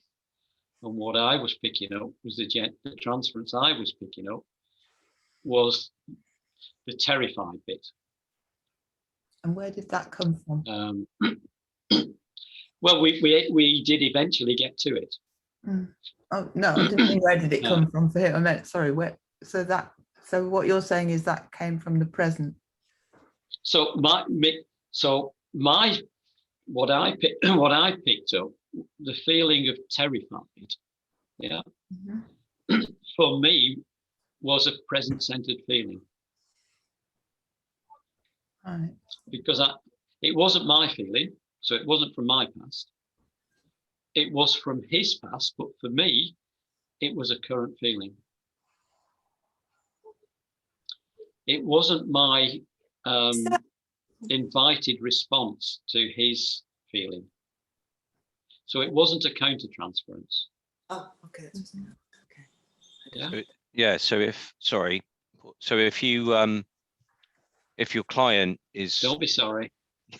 If your client is angry or is presenting as being angry, but you feel that there's sadness behind that, is that the same? Yeah. Is that the same thing that you're talking about? So it could be the same thing. Yeah. So that if the scare or the anger is the racket feeling, the genuine feeling is a sadness. Yeah. Then the concordant transference would be the sadness, not the counter transference, which may be wanting to nurture. Yeah. Okay. But in a relational sense, it could have been yours, Paul. In response to something. It could have been, but I knew it wasn't. So Paul, in the way that you're talking about concordant transference, it's a one-person experience. You're the only person who has that transference experience because the client is experiencing it from the past. Except the client isn't actually experiencing it. The client, it's buried. Yeah, sorry. So it's the genuine feeling that the racket feeling is covering. Yeah. Yeah. But you're the only person experiencing that transference. Yes. Yeah. But it's an opportunity to support, if you want, the client to go underneath the racket feeling and support them to let the defences down to access that, what McNeill will talk about as a forbidden feeling or a prohibited feeling. If you've read McNeill, John McNeill. Yeah. So he talks about forbidden feelings and prohibited feelings. So a concordant transference would tend to be a prohibited or a forbidden feeling that the client is not actually feeling, is not aware of, and is very, very buried, really deeply buried. So in that case, would you still meet them at the bracket level feeling? Initially. Yeah. Yeah. I mean, in that instance, I said I can, I can feel, I can get you scared bit, but it's something a lot deeper than that. And it took quite a lot of time and work and effort to actually support the guy he did eventually access the terrified and identified what it was from. So the way I've understood this in terms of psychotherapy, TA, is that you have, and think about Daniel Stern's work of these representations that have been these internal representations that are generalized with the caregiver. And every time the child reaches out, then they update that experience of the caregiver. Now this goes on and on and on throughout life, and that creates the transferences. Typically, I'd understand that. And then there's physis, which is my natural striving for growth and well-being and healthy relationships. So that also is, you're saying, is experienced transferentially, that even though I've got these my years of development that are being projected as I make contact. There's also this physis driven older and also in the present, because it's always been part of me, striving for healthy contact and goodness. Okay. I think I'm struggling with it, with the concordant and complementary. I think I've got a different understanding of that, but I'm not sure where that fits really. My head's a bit boggled at the moment. That's okay. How are you doing, Ronan? Yeah. I suppose I still, so the concordant countertransference. No, it's not a countertransference. Transference. Sorry? It's not a countertransference. Well, so based on Clark's, so if I think about the model that we were talking about, which is Clarkson's transferential model, you've got concordant countertransference or a complementary countertransference. Okay, so with Sills and Mazzetti, they don't. So the concordant transference with Sills and Mazzetti is not a countertransference. So they might be saying different things. They're different terms. Are you thinking of Helen Rowland's explanation, Ronan? No, what I'm thinking of is that concordant countertransference of a reactive type. So the therapist reacts to the client, okay, in a concordant rather than complementary way, is what projective identification is in the way that Helena Inargarten describes it. It's the same thing. And I think that's what I think partly causes the confusion here. Where I'm confused, I think, I've got a different interpretation. So when I pick up the client's avoided experience at a somatic level in a way that is not verbalized, is what we refer to as projective identification. Or Helena Inargarten, Sills and Inargarten refer to as projective identification, which is actually a psychoanalytical term. Yeah. And that's what Clarkson refers to, concordant countertransference of reactive type. It's the exact same thing that actually talks about projective identification. Okay. So I think that's what, for me, this is what threw me. Now you can argue whether the reaction of the therapist is based on the present. It's a present reaction, or is it related to the past? I think that's philosophical. Yeah. I think that's where I've landed. Okay. But I think I think that it's important not to they are the way that Clarkson explains concordant reactive countertransference. She talks about projective identification. Mhm. That's okay. And so the interesting bit here, what I'm interested in, it's not that everything is, it's what I'm interested in is what again is going back to how do you define a transferential response? Mm-hmm. Okay, it doesn't matter whose. Yeah. Okay, and how do you want to label it? Mm-hmm. Let's just fuck that for a second, because I think we're getting into a rabbit hole. Yeah. Is it a present center experience or a past center experience? I think that's the bit that I think I'm really kind of I went like, oh, wait a minute. Thanks for bringing it back, Ronan. I've lost. And it depends what you define as present centered, doesn't it? And I think this is If what I'm it's curious happening, about. Yeah. Yeah. It's your phrase of present transference that threw me. It's like, okay, I've not thought about this until now. Okay, possibly. Well, it's good that you're curious, Ron, and but I think that there's a number of curious people now. So there is how I understood it, like I say with spices, there is a kind of transference that is timeless. That we're born with hungers. Yeah, we don't need to learn them, and that will form the basis of a means of connecting, or a motivation of connection that will be present at day 1 and day 100 and at year 100, all the way through our life, and is unchangeable and transcends past experience. It's our nature.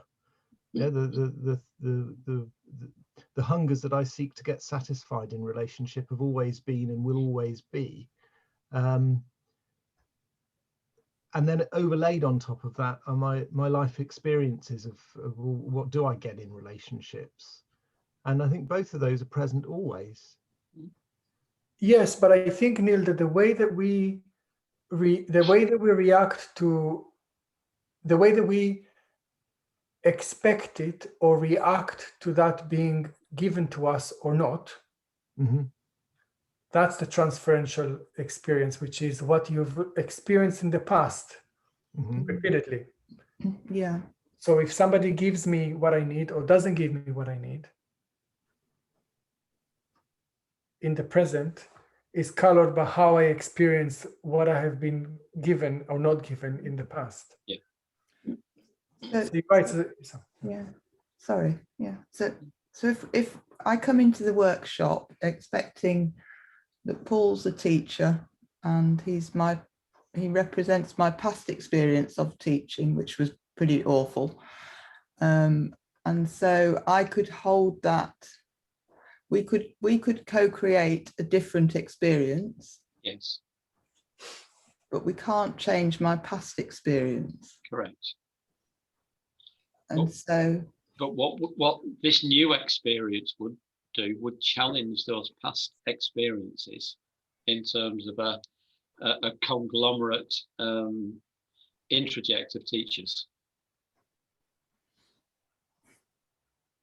So what you're saying, Paul, is that the racket, because it's the material that's in the racket about this is what I think of me as a learner, this is what I think about other people as learners, these are all of my 100 experiences of learning. This happened bad in a classroom, this happened bad in a training room. But when you have a positive experience, it updates the racket. It challenges the racket. Yeah. Whether it updates it is up to me, I suppose, and to you. It puts a question. That's philosophical too. Yeah. Okay, so that was an interesting sortie And around an the act, relational field. yeah, Yeah. of sorts, yeah. Yeah. But I think the learning from it is to notice that the relational field is important. What we invite in that relational field and how we support its growth in a co-creative relational field has got lots of pitfalls and traps in it, yeah, potentially. So this contract about being okay and positive regard and being present-centered, sharing the responsibility, it's an invitation for everybody, the two people or the group, to get used to, and it is challenging because it challenges predictability. Because if we are really in a co-creative relationship as two individuals or in a group, we cannot predict what's going to happen. And I think this is where it takes me back to this debate about past and present, because I think that's the whole point about rackets or transferential phenomena. It is a predictable experience that I may not hold consciously, that what happened will happen again. Yeah. And I think to be able to call that out in the present, whether it's in the context of training or supervision or therapy, is incredibly powerful to say, I wonder if what's happening right now isn't rooted right now. I wonder if that's Absolutely. an echo yeah. of the past. And therefore, what might we do in the present that will be different so that. Yeah. So, and that is the essence of co-creativity.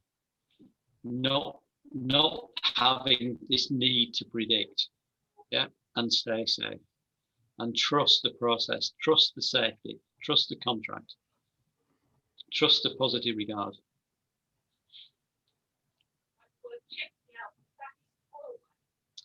Okay, so that's a link to relational TA anyway. Yeah, and have a read of Sills and Mazzetti if that grabbed you, that last discussion, yeah, and Clarkson and everybody else. Yeah, I was thinking with that how scary it is to work in this way. Think about that you drew a comparison with physics, and thinking about a field in physics, it's a cop-out in that we don't really know what you don't know what's in the field. Nope. That's just a name that scientists have come up with to explain a thing that they don't know much about. Yeah. And you only know the existence of a field when there is a device or a component or a receiver within the field that makes sense of it. And I think from that diagram, thinking in a training group, you've got this relational field and you don't really know what's in there. All you've got is I don't know, you've got 8 students and one of them's decided that they're going to be a light bulb. And another one's decided that they're going to be a capacitor. Another one's decided they're going to be a resistor. And another one's going to be a switch. Another one's going to be an electric fan. So without a leader that provides a circuit diagram which tells everybody what kind of component they've got to be, it's open to anything. Yeah.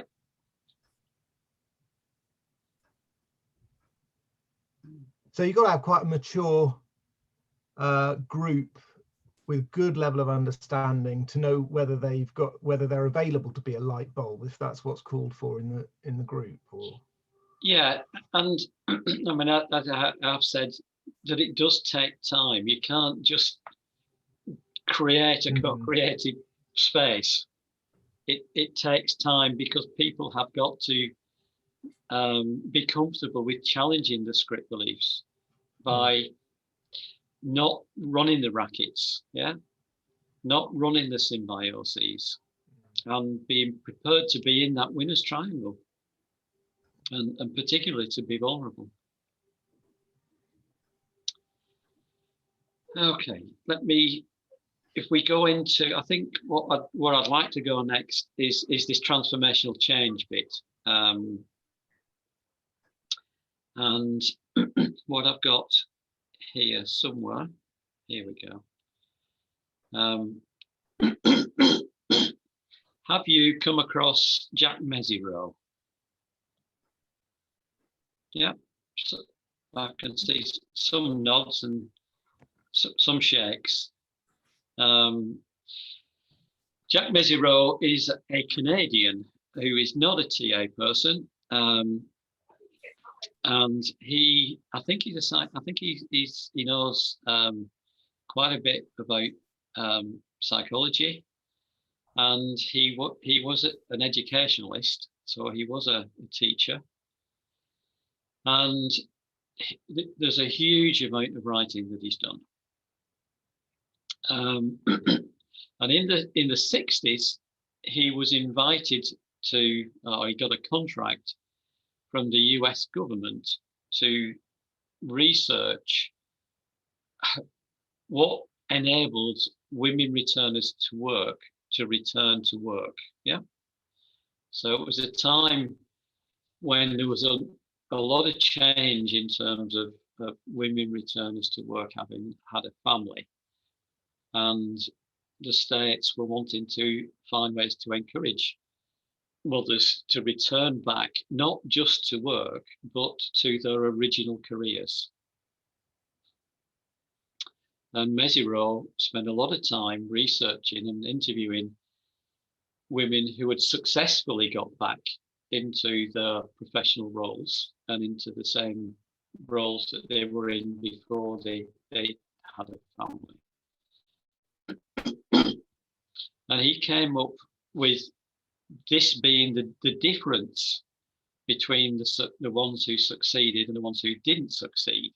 This was the common process that he found that they went through.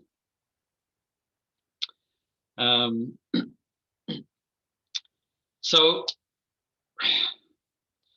what he found was that this first part of the process was recognizing that they had a dilemma. Yeah. A disconcerting or a disorientating dilemma, and that the ones who got through the process noticed and recognized that they had a dilemma that was concerning, was disorientating.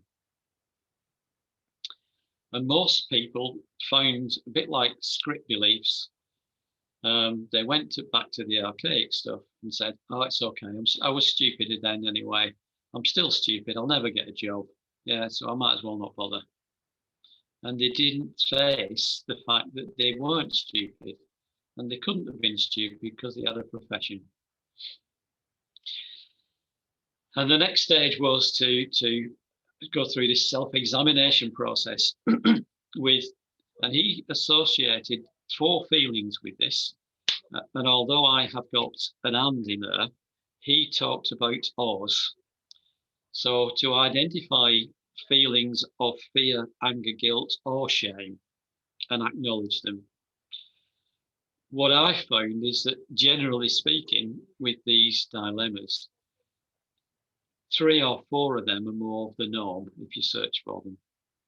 So although he talked about 1 with O's, my experience is that there's usually more than 1, and very often all 4. And this is, in a co-creative way, this builds on co-creativity, because it brings the person into the present. So a self-examination, you can only do that in the present. A critical assessment of assumptions, you do it in the present. So you become present-centered to explore this dilemma. And then this 4th one, the recognition that your discontent and the process of transformation are shared or connected. That your discontent, if you want to get past the discontent, you've got to learn and go through this process of transformation. because if you don't, you'll stay where you are. An exploration of options for new roles, relationships, and actions, and this process is supported by a co-creative relationship, because you can't do this on your own. It's not really possible to get through this process on your own. You need some support and help. And exploring new roles and self-examination of these feelings is really good with somebody else. Yeah. So supervision, therapy, call it what you want. Co-created relationship. Exploring the options for new roles. So how could I go about getting a job? Yeah. What do I need? What's changed since 5 years ago when I stopped and had a family? Using Meziro's original process. So job market's changed. I need to update competencies. Yeah. How do I go about that? How do I acquire the new number 7? Acquiring new knowledge and skills for getting a job, if that's what it is. Provisional trying of new roles.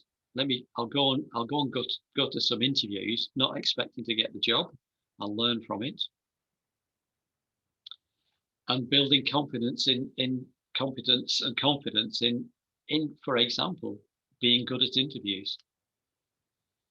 And eventually, number 10, reintegrating this new process and these new roles into your existing life, new perspectives. Definition of transformational change is a change in your frame of reference. And a change if you change your frame of reference, you change the script.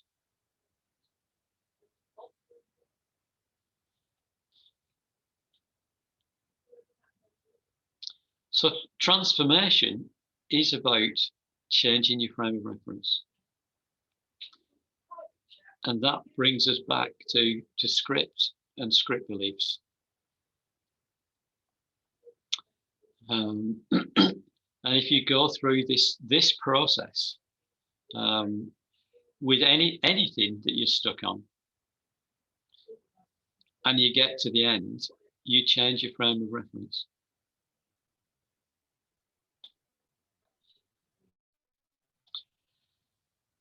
And what we found with the group was that they recognized this process as the process that they had gone through in order to make the changes that they had made. And that the group process and the co-creative nature of the group was what had enabled them and supported them to go through that process. So it wasn't necessarily me as the organizer or facilitator of the group. It was the members of the group, the support that they had felt from the members of the group, the access that they had had to the group members, both within the group sessions and outside of the group sessions, that had supported them to go through this self-examination and checking out new roles, talking to people, getting support about how do I go about this, and eventually getting to points where they had done some really amazing stuff. And I think in the article I quoted a few examples, one of whom, one guy was working in a local authority as doing the job he'd been doing for 15, 20 years. He was discontent. And through the process of the support and learning TA and applying it, he has just got himself a job. He's gone through, he started the program 8 years ago. He moved to a senior job. Then he moved to a head of service. And now he's just got a job at with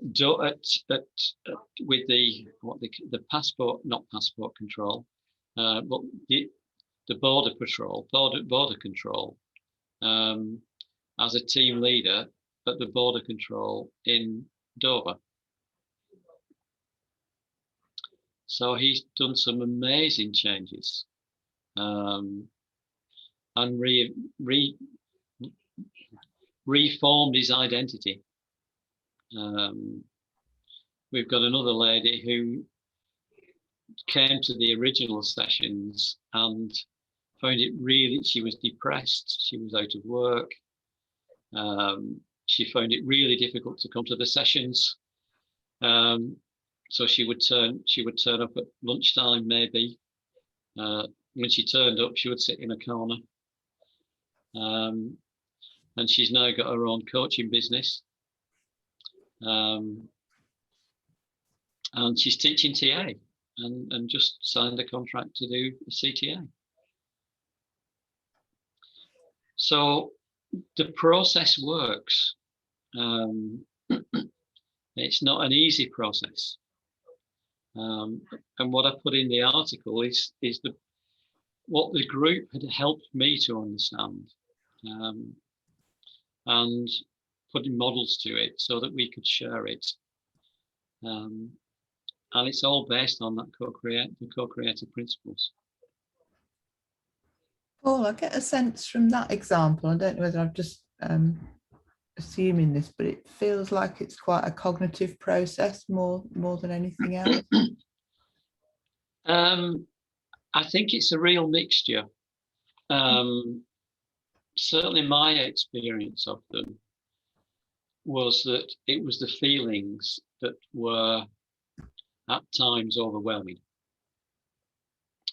And the feelings were racket, you know. Let me think before I say this. I would say that virtually all of the overwhelming feelings were racket feelings, were script feelings, archaic feelings that were discounting the reality of what they were actually able to do. Yeah. And the process was about supporting them and the group supporting them to support them to stop discounting what they could do. Yeah. And I think all of them involved being really vulnerable in the group and being safe enough and vulnerable enough to share the feelings and the scares and the concerns, and get support from the group. And the main thing that the group did, the individuals in the group and the group, were to invite the person to account. So another example I put very briefly in the paper was one of the people continually, repeatedly, could not understand second order ego states. Whatever we did, they kept coming back to it and saying, "Oh, I don't get this, just leave me alone. I can never understand models. I've never been able to do it." And I challenged them and said, "But you do understand models, yeah? So you understand ego states, and you understand transference models, and you understand racket and symbiosis models. And I've heard you talk about P1s and P2s, yeah, and little professors. So you do understand second order structure." And the group said, "Yeah, that's rubbish. You do understand it. We know you understand models." And they acknowledged the disconcerting dilemma. And they said, "Well, actually, now you're saying it, Yeah, I do. I agree. I do understand some models, but I've got this thing in my head, this belief that I can't understand models. And we spent some time supporting the person to understand models and break this racket that they were running about not understanding models. And what they had found was, as a child, they'd run the racket of not understanding models because the dad then gave them some attention and recognition and sat down with them and helped them do the homework. So it was a mechanism for accessing some strokes from the father. So they continued to never understand models. But of course, nowadays, they don't need to do that to get the strokes. So the transformational learning was that they could understand models. And the transformational change was that they didn't need to run the racket anymore. So they changed their script belief. The script belief was that they couldn't understand models, and they changed it.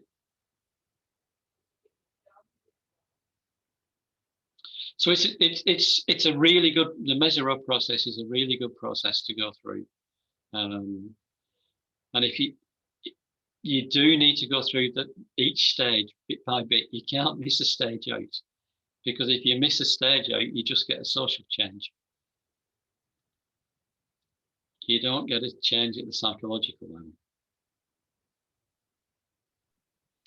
And it's the co-creative contract and the co-creative process that really supported the transformational change. And I think what goes with I talked about the constructivism going along with it, because these people I've mentioned have gone back and retold their stories. So they've reconstructed their story about, for example, understanding models. They've reconstructed the story that they're good enough to be a manager, to be a team leader, to lead a whole team of customs officers, yeah, border patrol people, yeah. So they have retold their stories about who they are. I suppose what I was thinking was, yeah, I acknowledge all of that, and what I suppose the important bit is actually really getting to grips with what the dilemma is in the first place. Because for me, that in that example, the dilemma wasn't about understanding models. That was about, you know, that they feel unlovable, or they're not, you know. So one necessarily doesn't follow on from the other. Once you've resolved that, they might come up with another defense. Absolutely. Yeah. And you know, exactly what you said, Jan, was the underlying script belief with this person, with the models. Yeah. So it's back to layers on layers.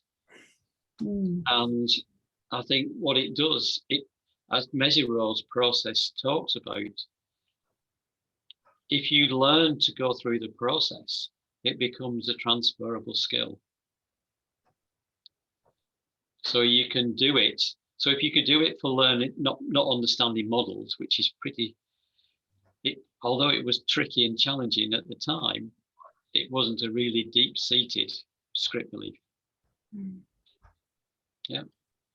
But having that person having done what they did in terms of understanding models, it enabled them to be comfortable, and they knew that they could go through the process, and yeah, that it wasn't a terrifying process. They could cope with it. So they then, I'm trying to think what else they did. They then the next thing that they did was uncover and work through a dilemma about speaking in the group. So that was the next layer down. Yeah. Yeah. So and I think what I found is that you find these what I would call higher level, not deep level script beliefs to work on. So pick a dilemma or support somebody to work through a dilemma that is not too scary, that doesn't go too deep, and support them with a group to face a dilemma that is not too difficult to get through, and to learn and to account for the fact that you can change your script. You can change your script belief. And if we look at, here we go, comes back to co-created script matrix.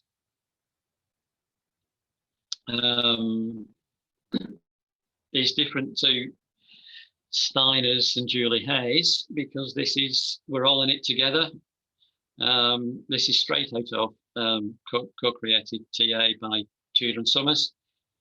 And what they said 21 years ago is that children have as much influence on their parents' script as the parents do on the children's script. And everybody who's a parent will agree to that, because your life is never the same again. Yeah, you cannot carry on being who you were before you were a parent. Once you're a parent, your life changes significantly. And all this stuff about parents do unto their children and form the child's script, to me is nonsense, because the child has so much power over the parents that they don't know about. Because we stop going to work, we stop sleeping, yeah, we stop going to football matches, we stop watching the TV. All we're interested in is getting through the day and getting some sleep at night, if we can. So our beliefs and our identity change when we become parents. So we can, to my mind, unlike Byrne, who said that our script is written for us, yeah, and by the time we're 7, that's it. Co-creative script is very different. It is co-creative script is continually changing. If we work co-creatively, we acknowledge that it is changing, that we can influence it, that we can change it, and that we're not stuck with our 7-year-old script. And we can update it, we can change it, we can turn it upside down if we want. Because we retell our old story.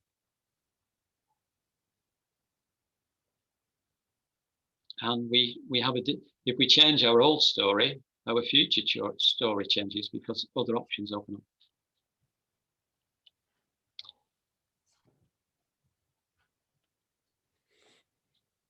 Okay, guys, I'm conscious it's past.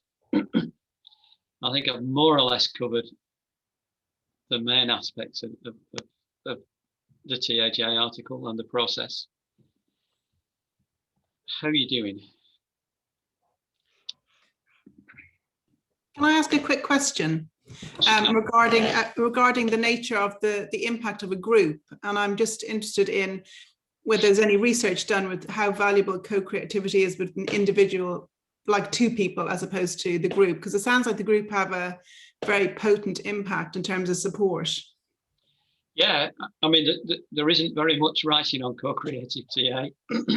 There's Tudor and Summers, and they wrote the book. They've got the co-creative TA book.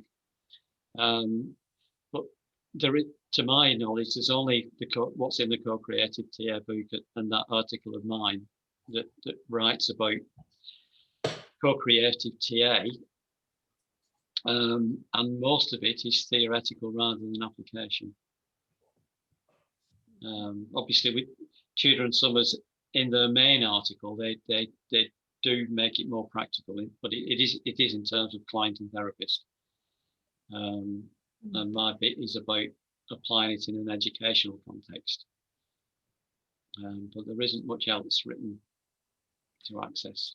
You know, the things like the Allen and Allen TAJ article is good because that builds on, that gives you a background to the constructivism and how you could use constructivism in a co-creative frame.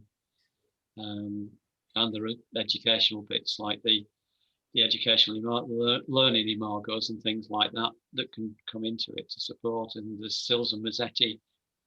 Yeah. So can I ask you your sense of it then? So do you believe it's as powerful one-to-one as it is in group yourself from your experience? No, I think it's far more powerful in group. Okay. Yeah, okay. Far more powerful. Because I think when it's one-to-one, the support is only available from one person. In a group, well, I suppose the group that these guys are in now is probably up to about 30, 35 people at various times in different subgroups. So there's a lot of support available, not just in the groups, but out with individuals outside the group. So there's a lot of relationships outside of the group between individuals or smaller groups that they access. So it's a much bigger network than in the group than just a one-to-one and support from one person, because well, I think we all know that we all have different views as supervisors or trainers, and one of the beauties and the benefits of getting supervision from different people and TA training from different TA trainers is you get a wider experience. You've got a bigger frame of reference. Yeah. Okay, thank you. Yeah, you're welcome. Anybody else? How are we doing? Have you got what you wanted? Are you getting what you wanted? Have you got more than you expected? Have you? With more questions, Paul. Again, Jan. A lot more questions again. Brilliant. Yeah. I'm not sure. I'm still. For me, I'm experiencing some gaps, and I need to think about those, I guess. Yeah. Be curious. Yeah. I mean, if you've not read Tudor and Summers' original article, it's a really good read. And that original article is brilliant.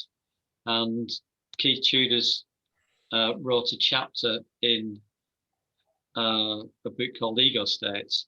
Helena Hagedorn and Sills and Hagedorn, I think it was.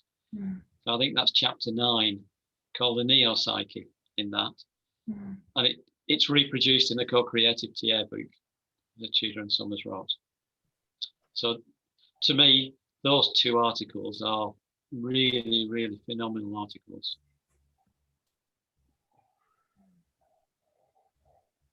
And I really do like the Allen and Allen one about constructivism, but that is much more difficult to read. That's much more of an old style TAJ article, which you've got to read about 5 times to understand it. I won't be doing that. It is a tricky one, but it's worth persevering with, because when you get it, it's really good. You're inviting adaptation. No, I'm suggesting, using my experience and sharing with you what I find really helpful. Paul, do you think that TA training has the potential to be this without necessarily having a contract for it? Because that was definitely my experience and one of the reasons why I signed up. So I came to the UK to do a 101 and I was meant to just be doing I was signed up to do counselling and psychotherapy training, humanistic integrative in Cork, in my local city in Ireland. But I knew a little bit about TA, so I flew to the UK to do a 101 the summer beforehand. And the same weekend I emailed the university in Ireland and said, I'm not coming to your course, because what I found was an environment for the first time where I felt like I could learn. Mm-hmm. Now, I was signing up to like I said earlier, to train to be a therapist, but really that was just because that's what you had to do. Mm-hmm. What was really taking me there was because I could see the potential of what I would get out of it personally. So I think for me, my experience was, even though that's not what the contract was, is that my TA training journey was transformational. Yeah. Learning, and that the qualifying bit or the accrediting bit was less important to me. Mm-hmm. That's what kept me showing up. Yeah, I think okay. So people can work and learn and teach and work in organizations and do therapy in a co-creative way without knowing they're doing it in a co-creative way. Certainly when I read Carl Rogers' book, Freedom to Learn, I was reading that and thinking, wow, that's what I do. Yeah, I read it and it was great because I could put a model onto what I'd been doing for years. Yeah, and it helped me make more sense of what I was doing and gave me suggestions about how I could do it better. So I think, yeah, I think there are TA trainers who work in a co-creative way without actually knowing that it's co-creative.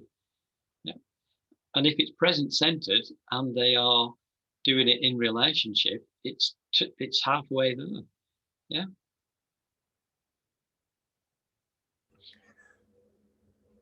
John, I don't know if you'll find this helpful, but Kathy McQuaid did her first research, what you said was the #1 motivation. Oh yeah. Yeah. I for me personally, it was almost the only motivation, and still is why I keep learning. But yeah, I'm not surprised by that, you know. Okay, so any more questions, curiosities, comments? And if not, I would invite you just to take a minute or two and reflect on what's gone on this morning, and come back and check out and share with us what you're taking away. I would really appreciate you sharing what you're taking away from this, because it will help me.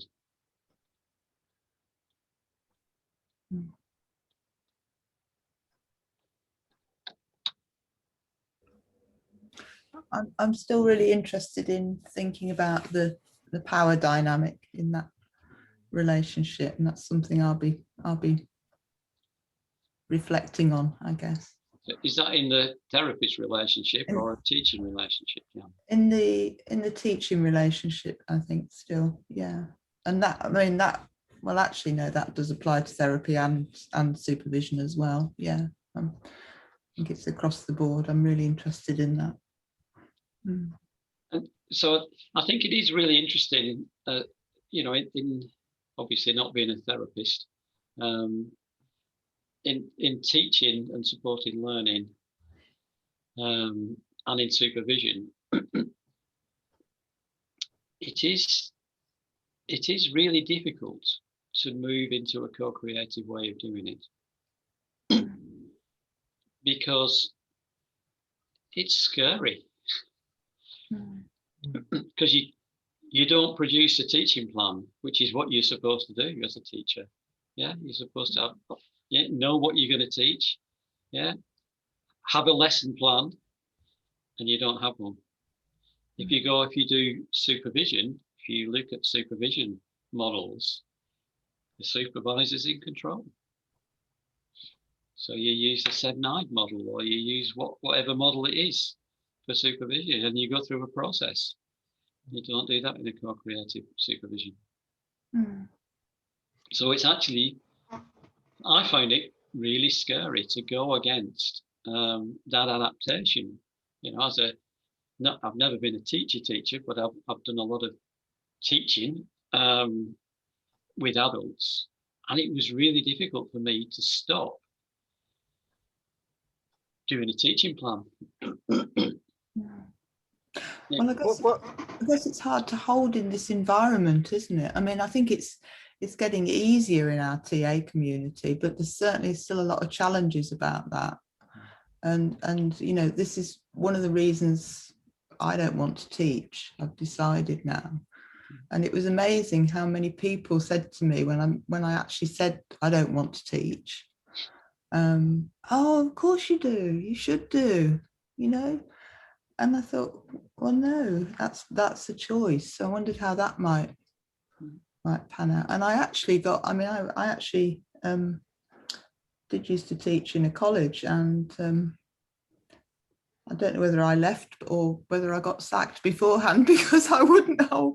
I can't remember which quite came first, but I know it certainly made me ill working in that environment and having to hold all the power.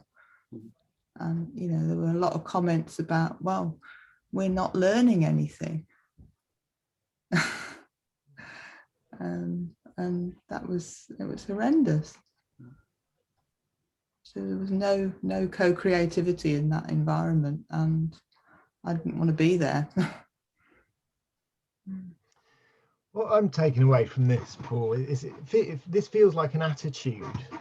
The theories are useful, I suppose, in understanding what the attitude or the approach is, and that attitude or approach to learning, I think, is educated out of us.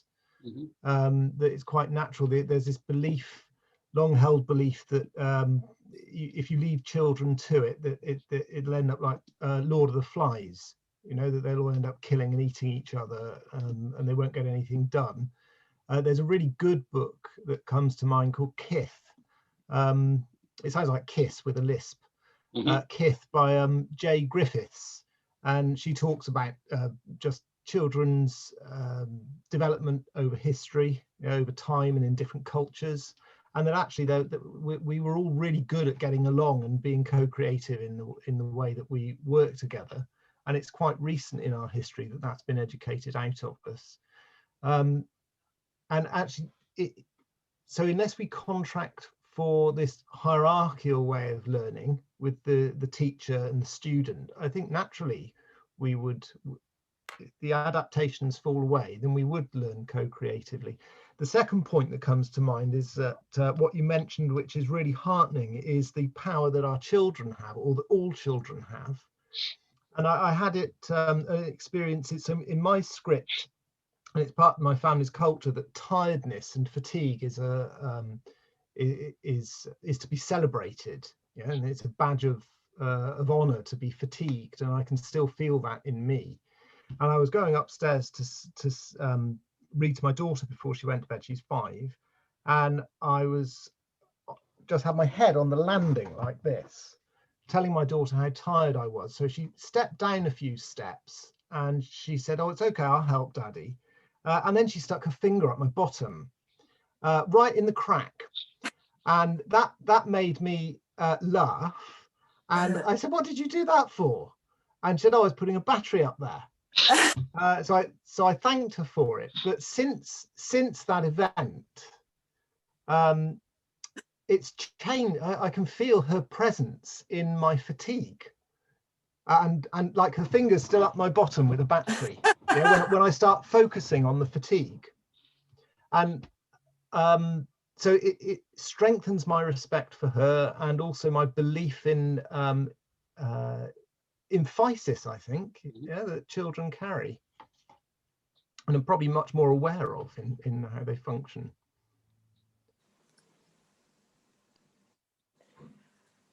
I'd like to jump in here, just because, in a way, following on with working with children. I mean, I've been a teacher virtually all my life, you know, all my adult life. I work with children now. I work with adults in a different way, but and this all really fits with how I've worked all the way through, which is the, you know, because when you first train to be a teacher, it's all the lesson plans and the various things, and it, you know, it's all structured and there's timetables, and you fit this bit in there and this bit in there, and even though and all right the way through, you do need some sort of planning, and I'm not saying that you don't, of course you do, but the first thing you realize once you really get into it is that those plans have to go out the window, because you know, children don't respond the way you want them to, and all sorts of unpredictable things crop up left, right, and center, and you have to deal with them, and that throws everything out. So it changes the way you do your job. So I think what this shows is a sort of flexibility required in the relationships that you're working with, an openness and a sort of flexibility to work with what you've got going on in the moment then and there, and how you work with what is going on in there and now. So again, I agree with the fact that for me, it feels like an approach that works with working with people. It's rather, for me, than a model as such. I'm going to sort of, I think it fits very well with relational TA, and which is where I sort of feel most drawn to. And yeah, it just all makes sense. It all hangs together very nicely for me. So thank you, Paul. Yeah, you're welcome. I'm conscious that we really need to go, because they want us to exit the room in time for the next speakers to set up. So thank you for coming. I will leave you with a little story about co-creative TA and learning. I did a workshop in Geneva a few years ago on co-creativity, and in the blurb I said we would experience working co-creatively. Yeah. So I explained the model to them, and we got, as a group, we were talking it through and explaining it and exploring it. And one guy said, "We've only got 15 minutes left, and you said in the preamble that we'd experience working co-creatively." And I really came to do it. I came to experience it. So I said, "Oh, okay. What is it you want to do?" And he said, "Well, I want you to show us how to work co-creatively." I said, "Okay, what is it you want to do?" And he sat there for 2 minutes and said, "But you're not doing anything." I said, "No, I know I'm not doing anything, because you're taking as much responsibility for this as me." And it took him, I don't think he ever got it. But it really does, if you're doing it, it's very challenging.